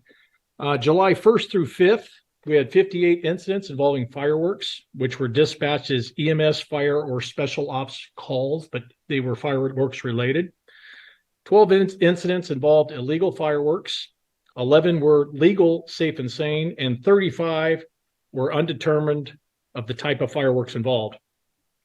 During the same time frame, there were 6 incidents with fireworks-related injuries. We had a 6-year-old female with minor burns to the leg. That was an illegal firework, which was thrown by a teenager into a group of people at a park. A 44-year-old male with a severe explosion injury to the left hand while lighting illegal fireworks, also had burns and scrapes to the abdomen and hands. A 35-year-old male amputated finger while lighting a safe and sane fountain that exploded. A 49-year-old male burns to hands, abdomen, lower extremities, and shrapnel wounds to the same areas from a mortar that exploded when he was lighting it. A 7-year-old male struck with flying illegal firework debris, first-degree burns to lower left leg. And finally, a 4-year-old female with first-degree burn to right shoulder, undetermined type of firework that went off and struck her shoulder. Some recent significant calls and topics. Copter 1 was dispatched to Placer County, the Nyack area, for a successful hoist rescue after a citizen fell over 30 feet in rugged terrain and needed extrication. Retired annuitant Assistant Chief Mike Johnson has been deployed as part of the FEMA USAR IMT, deploying to the Vermont flooding incident. There were reports of over 6 inches of rain falling in an hour in some of those areas, and they are expecting more rain. Grass fires are on the uptick with 3 working vegetation fires burning at the same time this past Tuesday. Chief House was the IC on one that went 87 acres. They had spotting of up to 600 feet from that fire. Chief Wagaman was out there. I talked to both of them about the fire. They put a firing operation in play due to the spotting that was out ahead of it and became a total of 87 acres, as I mentioned. There was also another fire off of Pershing Avenue in Orangeville. If you haven't been out there or know that area, I think they call it Black Miners Park, used to be Negro Bar. Fire burning up in that area behind houses. Very tough area. I went and drove that yesterday. Very steep, undrivable. Crews put in over thousands of foot hose lays.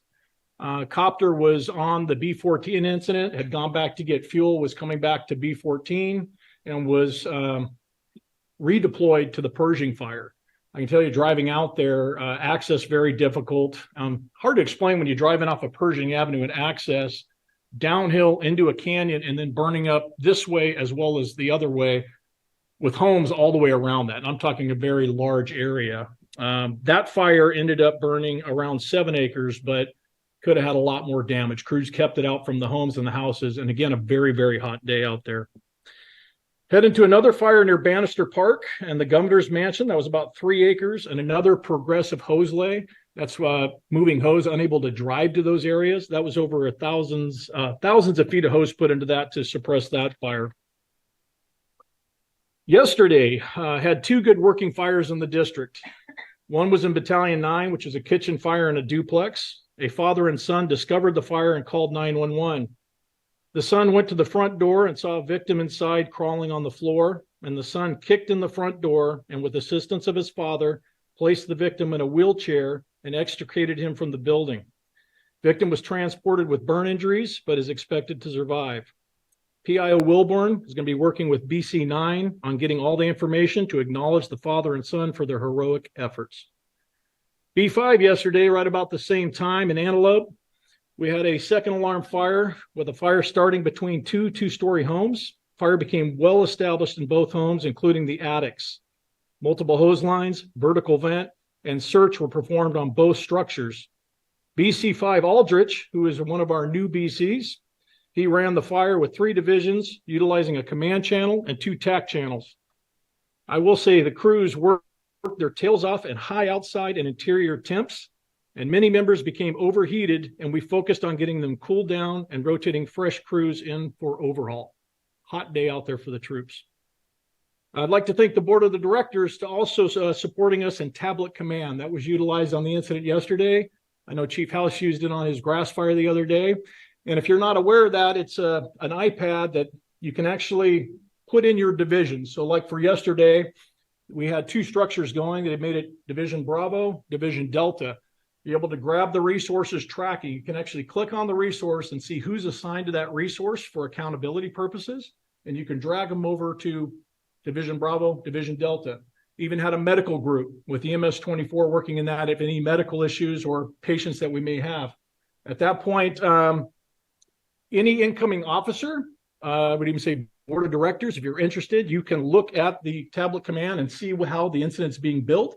You can also look to see where the resources are and account to where the structure is. Or take a Pershing Avenue incident, you can see where the crews are parked to help access and accountability. So thank you for supporting us in that. The last I have here is just a shout out to PIO Parker Wilborn. He is on the upcoming battalion chief's test, but he has done a phenomenal job, as well as his staff, and the great work pushing out information to the public, social media, news networks, and showcasing Metro Fire and informing our citizens of events happening in our district. I will tell you, running a shift, I am exhausted coming off duty after 24 hours, especially being up night and monitoring. PIO Wilborn will show up on my shift countless times, middle of the night on calls. I don't know how he does it. I've talked to him about work-life balance. I've talked to him about spending time with his family. He's a great asset to have, so kudos to him. End of my report, unless you have any questions. Questions? Thank you. Great report.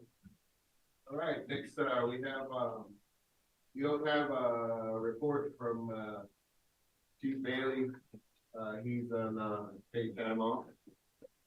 And so next we have Chief Wagaman, Support Services.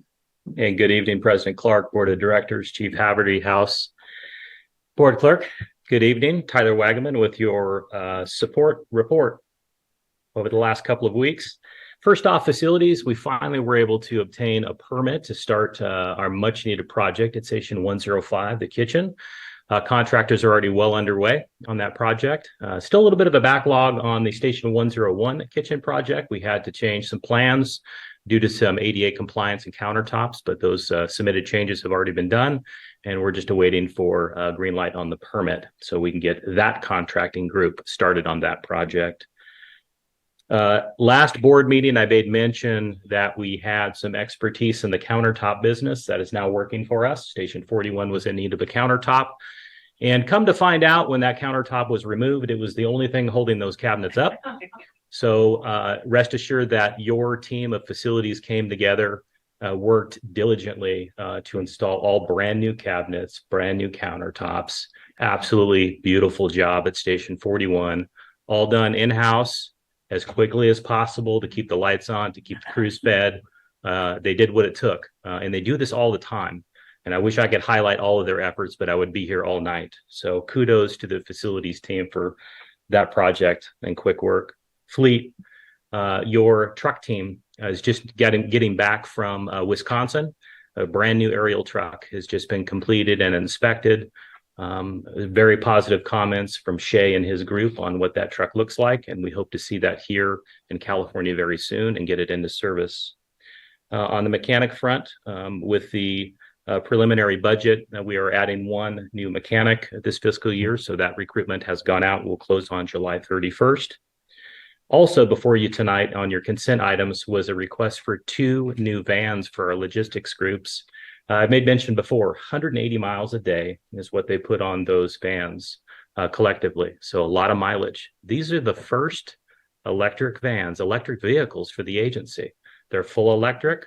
The cost is pretty nominal compared to a combustion engine, and facilities are already in the process of making sure the charging stations are adequate to support those. We will keep the combustion vans as reserve like we normally do. And we're going to be watching those with a keen eye to make sure that they deliver like they're supposed to. So we will keep you up to date on our new e-vans when they come into stock. So thank you for approving those tonight. Logistics, we have a new logistics technician starting on July 24th. This will be the first time in a very long time that all the positions are filled at logistics. Hooray. Fire dispatch front, I need to thank Chief Green for stepping up. He is now your delegate on the ECC dispatch board. Congratulations to him. He's going to do a fantastic job. Why do I know this? Because he does fantastic at anything and everything that he puts his hands on. Also on the dispatch front, Assistant Chief Josh Freeman, Consumidus Fire, is now serving as a Chief Executive Director at the Comm Center, replacing Troy Bear. Deputy Chief Bear is returning to the Deputy Chief of Operations in Consumidus Fire. So they are going to fulfill their 2-year contract at the Comm Center, and they have just under a year left on that contract. Community risk reduction. I have to commend Chief Law and her staff for tireless efforts on this fee study. I started working with Chief Barstow on this fee schedule over 3 years ago. It's a monotonous task, and it is ongoing. It's a living document. And we're going to ensure that we do better moving forward and making sure that that stays current so we don't have so much work to do when we need to make updates. So huge accolades to her group and her staff for giving just a ton of time and effort into that project. As previously mentioned, 4th of July is incredibly busy for this agency. So outside of the suppression staff, community risk reduction had all hands on deck as well.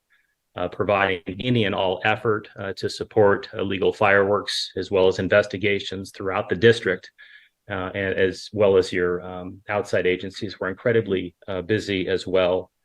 There has been some requests for statistics associated with the fireworks and 4th of July, which we always get.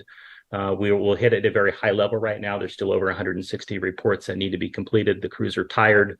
We will get those reports completed so we can gather the data and then we will ensure that we report out to you those statistics as it relates to the 4th of July for the week thereafter, so we can determine some things that maybe we can do better next year, as well as capitalize on the things that we did very well.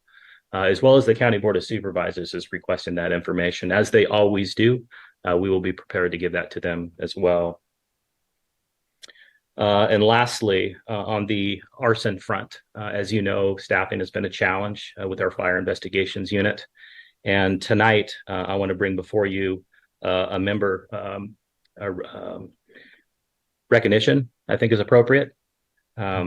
This person epitomizes professionalism, teamwork, and devotion to duty, the pillars of Metro Fire. And no better time to recognize this employee than now. And to help me do that, I'm going to ask Assistant Chief Law, Fire Marshal Law, to come back up to the podium, please.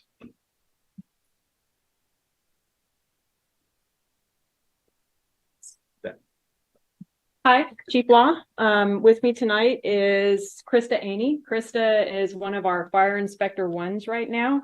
I wanted to let Krista introduce herself to you guys. I know at our last meeting, I did bring Krista up and that she has recently finished post just in the nick of time to help with our staffing challenges in the arson unit. And before I turn it over to Krista, I really wanted to give Amy and Krista the kudos for the work that they did out there on the 4th of July. We had our inspectors paired up for enforcement, and Krista and Amy rolled in unarmed as two basically civilian women into a neighborhood in Fair Oaks and confiscated over 2,000 pounds of illegal fireworks that were being blown off in Phoenix Park. So right up against the American River Parkway. It went really well for them. I think that speaks to their ability to deal with the community and keep things de-escalated. But when you look at the risk that they took to get this stuff off the street as inspectors, I'm just can't be more proud. Krista's been killing it for the last 3 weeks. I think she's been stepping up on C shift and filling in while we have an investigator off. Her very first day, she participated in an arrest with the sheriff's department. And she's had quite a few calls, including a fatality investigation just in the last 3 weeks. So I wanted Krista to give you some of her story here, because it's really a success story for not only Krista, but I think your single or your Metro Medic program as well. So Krista. Good evening. Thank you, Chief Law. Thank you, Chief Wagaman. I'm humbled. December will be 11 years that I've been with this district. Started December of 2012 as a single role paramedic. Did 3 years there. At the time, it was a 3-year limited term. I was let go in 2016, brought back within, I believe it was 6 weeks. I was coming up to the end of another 3-year term as a paramedic. When I worked in the single role program, the MMP now, I had a lot of different avenues and a lot of different things that I could do there. I helped out with our academies, with new recruits coming into the program. I was able to be a preceptor for new paramedics coming in, trying to get their licensure, and many other things. I could go on all night, but I won't. Towards the end of my second 3 years as a paramedic, I started looking into other avenues of what else could I do here, and I think everybody here could attest that there's so many different things you can do within this district. I started leaning towards the CRD. I was able to secure a promotion there into an inspector. Learned a lot there. It's definitely different from being in the field, seeing the district, a different aspect of the district. I highly enjoyed that. Did that about 3.5 years. And then about 2 years ago or so, I started to get interested in the arson investigations. Kind of gave me that feel of what it was like to be a paramedic, and you're kind of investigating into that. Why are you short of breath? What is it, and what can I do to help? And to me, arson kind of fulfilled that want to help. I put myself through post while working full-time here as an inspector. I couldn't have done that without the help of Chief Law, Chief Nygren and my other fellow inspectors helping to keep me successful in my current job while I was putting myself through this academy on top of that. Talk about timing. I finished my post academy on June 21st. I came into work June 22nd and was told that was going to be my last day for a bit as an inspector, and that I was going to be pushed into the arson role to fill C shift while one of our members is out. As I stated before, I'm humbled, I'm proud. I couldn't be more excited. I'm shaking just sitting up here. I've had some interesting calls. I'm getting kind of thrown right into it, but I'd like to thank everybody for the opportunity and the opportunity to continue my career here. So thank you. Great story. I think Krista understated post. It's going through paramedic school again, is post. I know that firsthand. It is a daunting process. It's very rigorous. It takes a lot of time, a lot of energy. So in essence, you have a double paramedic there. And I think that just reinforces why we hire good, capable people, because they can go anywhere they want in the organization, because we're going to give them the tools necessary to get there. And this is yet another success story. Out of 750 members of Metro Fire, there are 6 peace officers in this district, and she will become number 7 here very, very soon. So huge congratulations and nice work. End of report.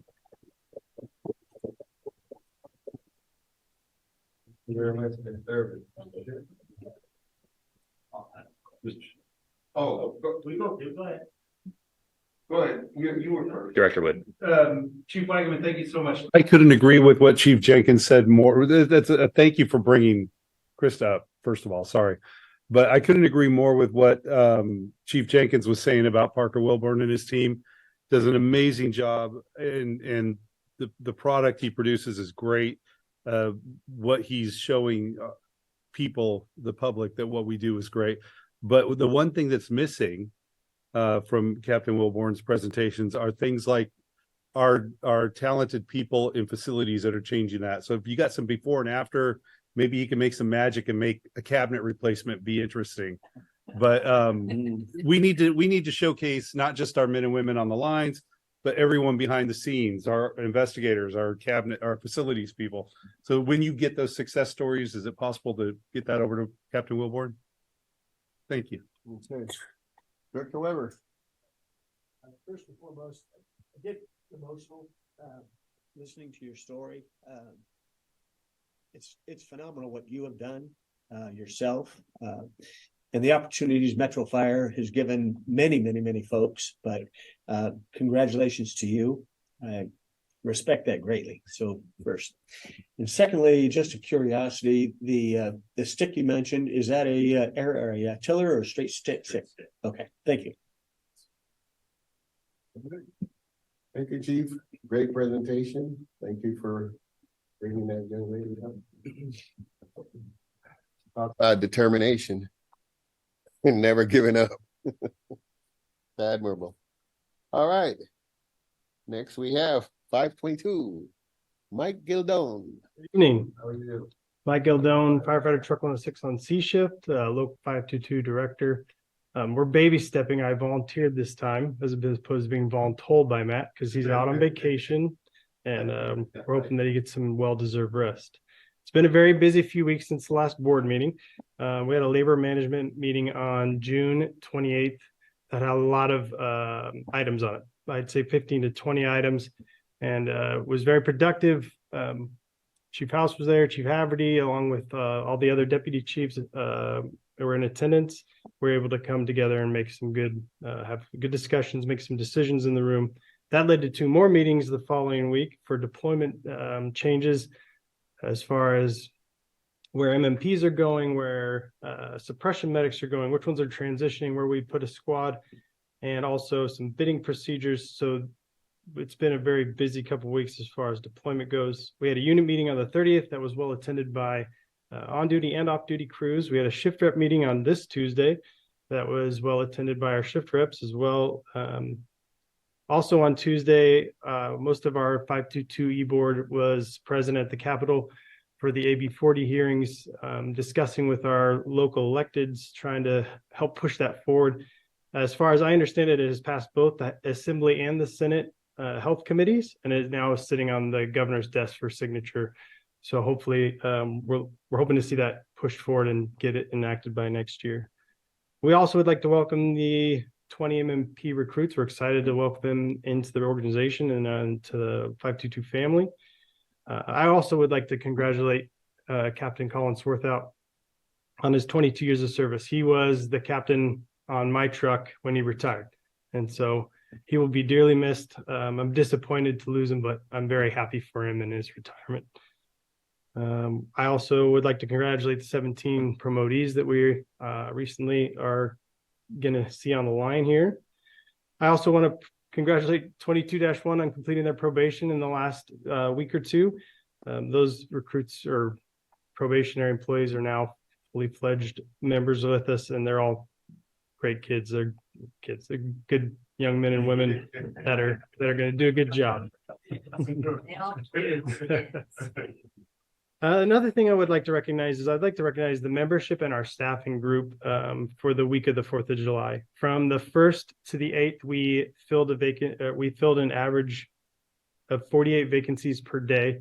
3 of those days were over 60 or more. And that takes a lot. It takes a toll on the membership. It takes a toll on our staffers.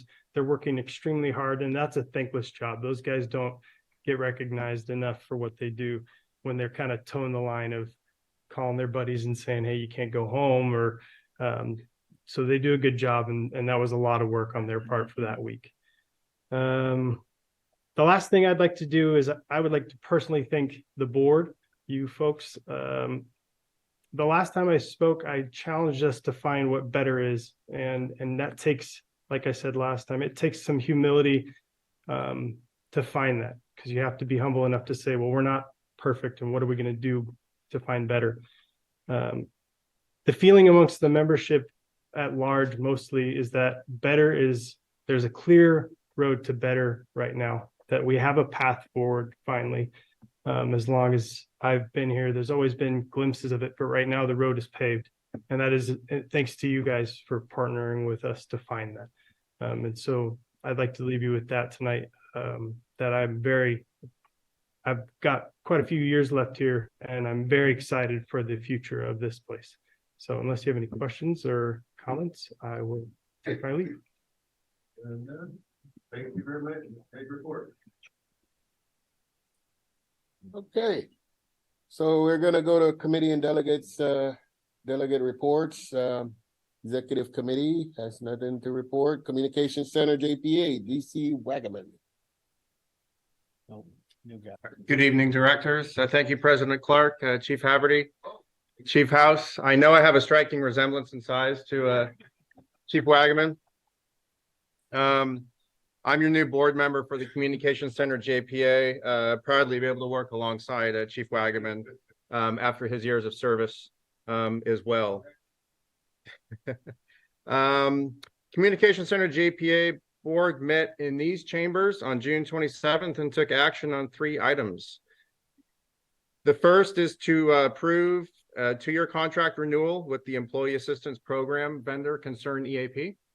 The second approval is for the fiscal year 23-24 budget, representing an 11% increase from the previous budget year. And the last item was approval of the tablet command contract management to occur under the center as a pass-through of contract costs.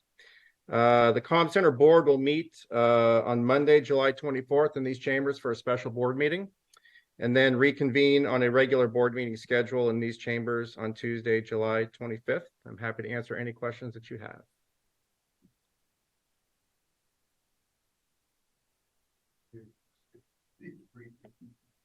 Absolutely. I was just reading my notes. My apologies. If I talked over you, I can barely hear. So I think we're.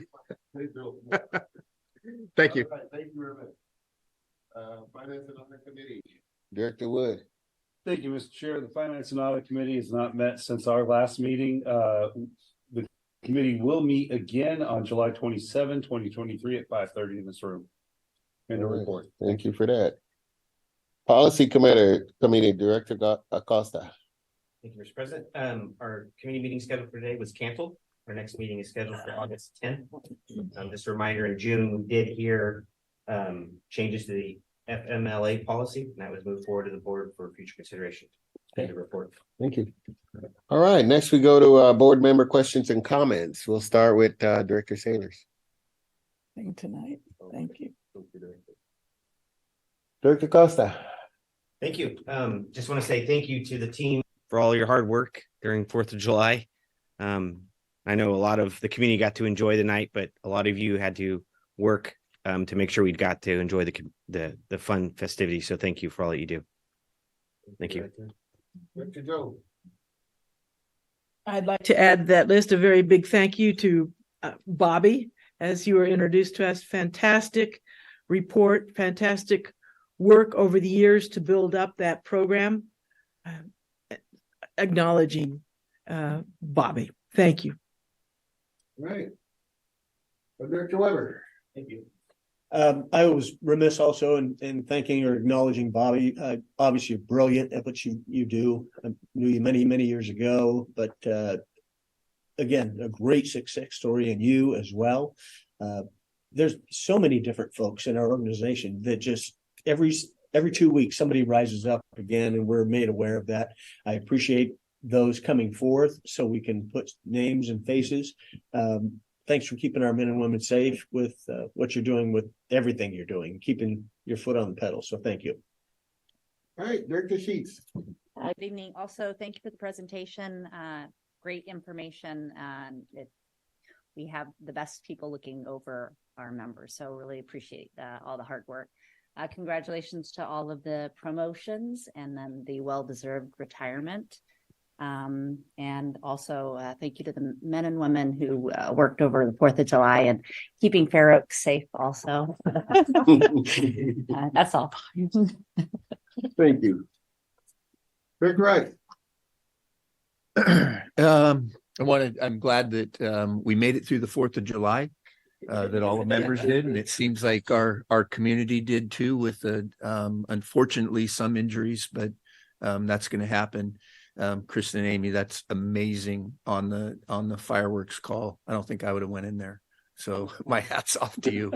And Mike, in the local 522 report, I appreciate that, but I'm also going to issue a challenge. This is a historic month for this district and this department in selecting a fire chief. I know we're not there yet, but we're in the process of that, and it's a two-way street. There's an expectation from the board that this entire department rallies around that choice, and that support is always there. And that I think everybody needs to remember, when you step up in rank, no matter if you're going to an engineer, a captain, battalion chief, an assistant, a deputy, all the way to the fire chief, you're going to make decisions and you're going to do things that are tough. And on the tough days, that's when I expect the membership of this department to rally around our fire chief, period. And I think that's the check that we all need to do to make it better. And really, I'm excited for completing the rest of this month. I don't want to jump the gun too much, but I have some expectations too. The over 700 members of Metro Fire, we all need to meet the mark together, and I'm excited about our future. Thank you. Thank you, Director. Director Woods. Thank you, Mr. Chair. I'll echo what's already been said, but I want to add a big thank you to Brenda Briggs and April West and all of the volunteers that are out at Station 21 this week. We've got 80 kids from our community that are going through and learning what it is to be a firefighter, doing CPR. They're disassembling cars. They were up in Roseville with live fire today. And I'll say his name again, Captain Wilborn, again, is doing a great job every day by 5 o'clock. Those kids are done at 4, and by 5 o'clock, he's got something posted showing what they've done, what they went through, and it's absolutely phenomenal to see. And having one in there, I know she's loving it, and all the kids up there having a great time. So thank you to everyone that's volunteering their time and their effort to make sure that goes off. And Chief, thank you for your vision and making sure that program got implemented many years ago, because so many kids are loving it every year, and it's great to see. So thank you. Lastly, I'm going to ring my bell again and repeat the same thing I've been talking about for weeks. But I want to thank Director Rice and Director Clark, and I think it was Chief Lozano was there for the luau on the green supporting the Burn Institute. For the rest of you deadbeats who did not come out and support, your next opportunity will be in September 16th. There's a chili cook-off at the Firefighters Museum in West Sac. Even if you don't like chili, go in there and get a look at the apparatus. It's absolutely phenomenal. And again, you can't support a better organization. It's something that hopefully we never need, but they're there for just specifically what our men and women do. So keep that on your calendar, September 16th. Thanks again, and thank you. Oh, thank you, Director. I must admit that I was pretty tired that day with the luau, and I can understand all of us were. That was an intense day. Okay? How do we do that? It took extra effort to get out there, all right? And I lost my shades and some nice shades, and you know what? They turned it in. That's the first time I've had stuff like that happen in a while. So that was a very honest group out there. Great to go. Thank you, Mr. Chair. Dittos for everything that's been said tonight. I want to specifically address those men and women who applied for the position of fire chief at Sacramento Fire. I know that it takes a tremendous amount of courage to put yourself out in front of not only us, which I think is the most horrendous audience, but also the community group that we implemented this year. So thank you to all of you that took time out of your day to step into that arena and go through that process. I can tell you, having done this just a few times at this institution, this was the most difficult process to go. And until you sit in these seats, you have no clue what that's like, because it is incredibly difficult. Every single one of these candidates was absolutely outstanding, and we're blessed to have many of them still work for us. And so I just wanted to thank all of you that are in the audience and are listening, that we're really, really proud of each of you for what you did. And we wish you to continue to move forward, because it will be your day one day, whenever that happens. In addition to that, I want to specifically call out the city managers of Citrus Heights and Rancho Cordova, who took time out of their very busy day to participate at Sacramento with our community and labor panel. It was really, really awesome to see city managers who have very similar roles to chiefs and have them sit there and go through the process and become much better informed of exactly what we do as their fire department. And I think that was really an excellent takeaway for us as an organization, to have people at that level and that caliber. So thank you to those two individuals that participated. In addition to that, I really want to make sure that everybody understands that, you know, people really put themselves out there when they're going for this position, and it may not always work out, but we still think that you are some of the best people that we could ever have come in front of us. And we want you to hear us, that we continue to support you, even though you may not have had the outcome you are looking for. But we are infinitely blessed to have you as part of our ongoing team. And we look forward to continue to working with you in the future. Thank you, Mr. Chair. Thank you. Okay. There's not much I can add to this whole conversation. And all I can say is a big thank you. All right, next we're going to convene the closed session, and we'll be out in a bit. The matter is a public employee employment pursuant to California Code sections 54957 and 54957.6, fire chief contract and discussion. File break. Yes, indeed.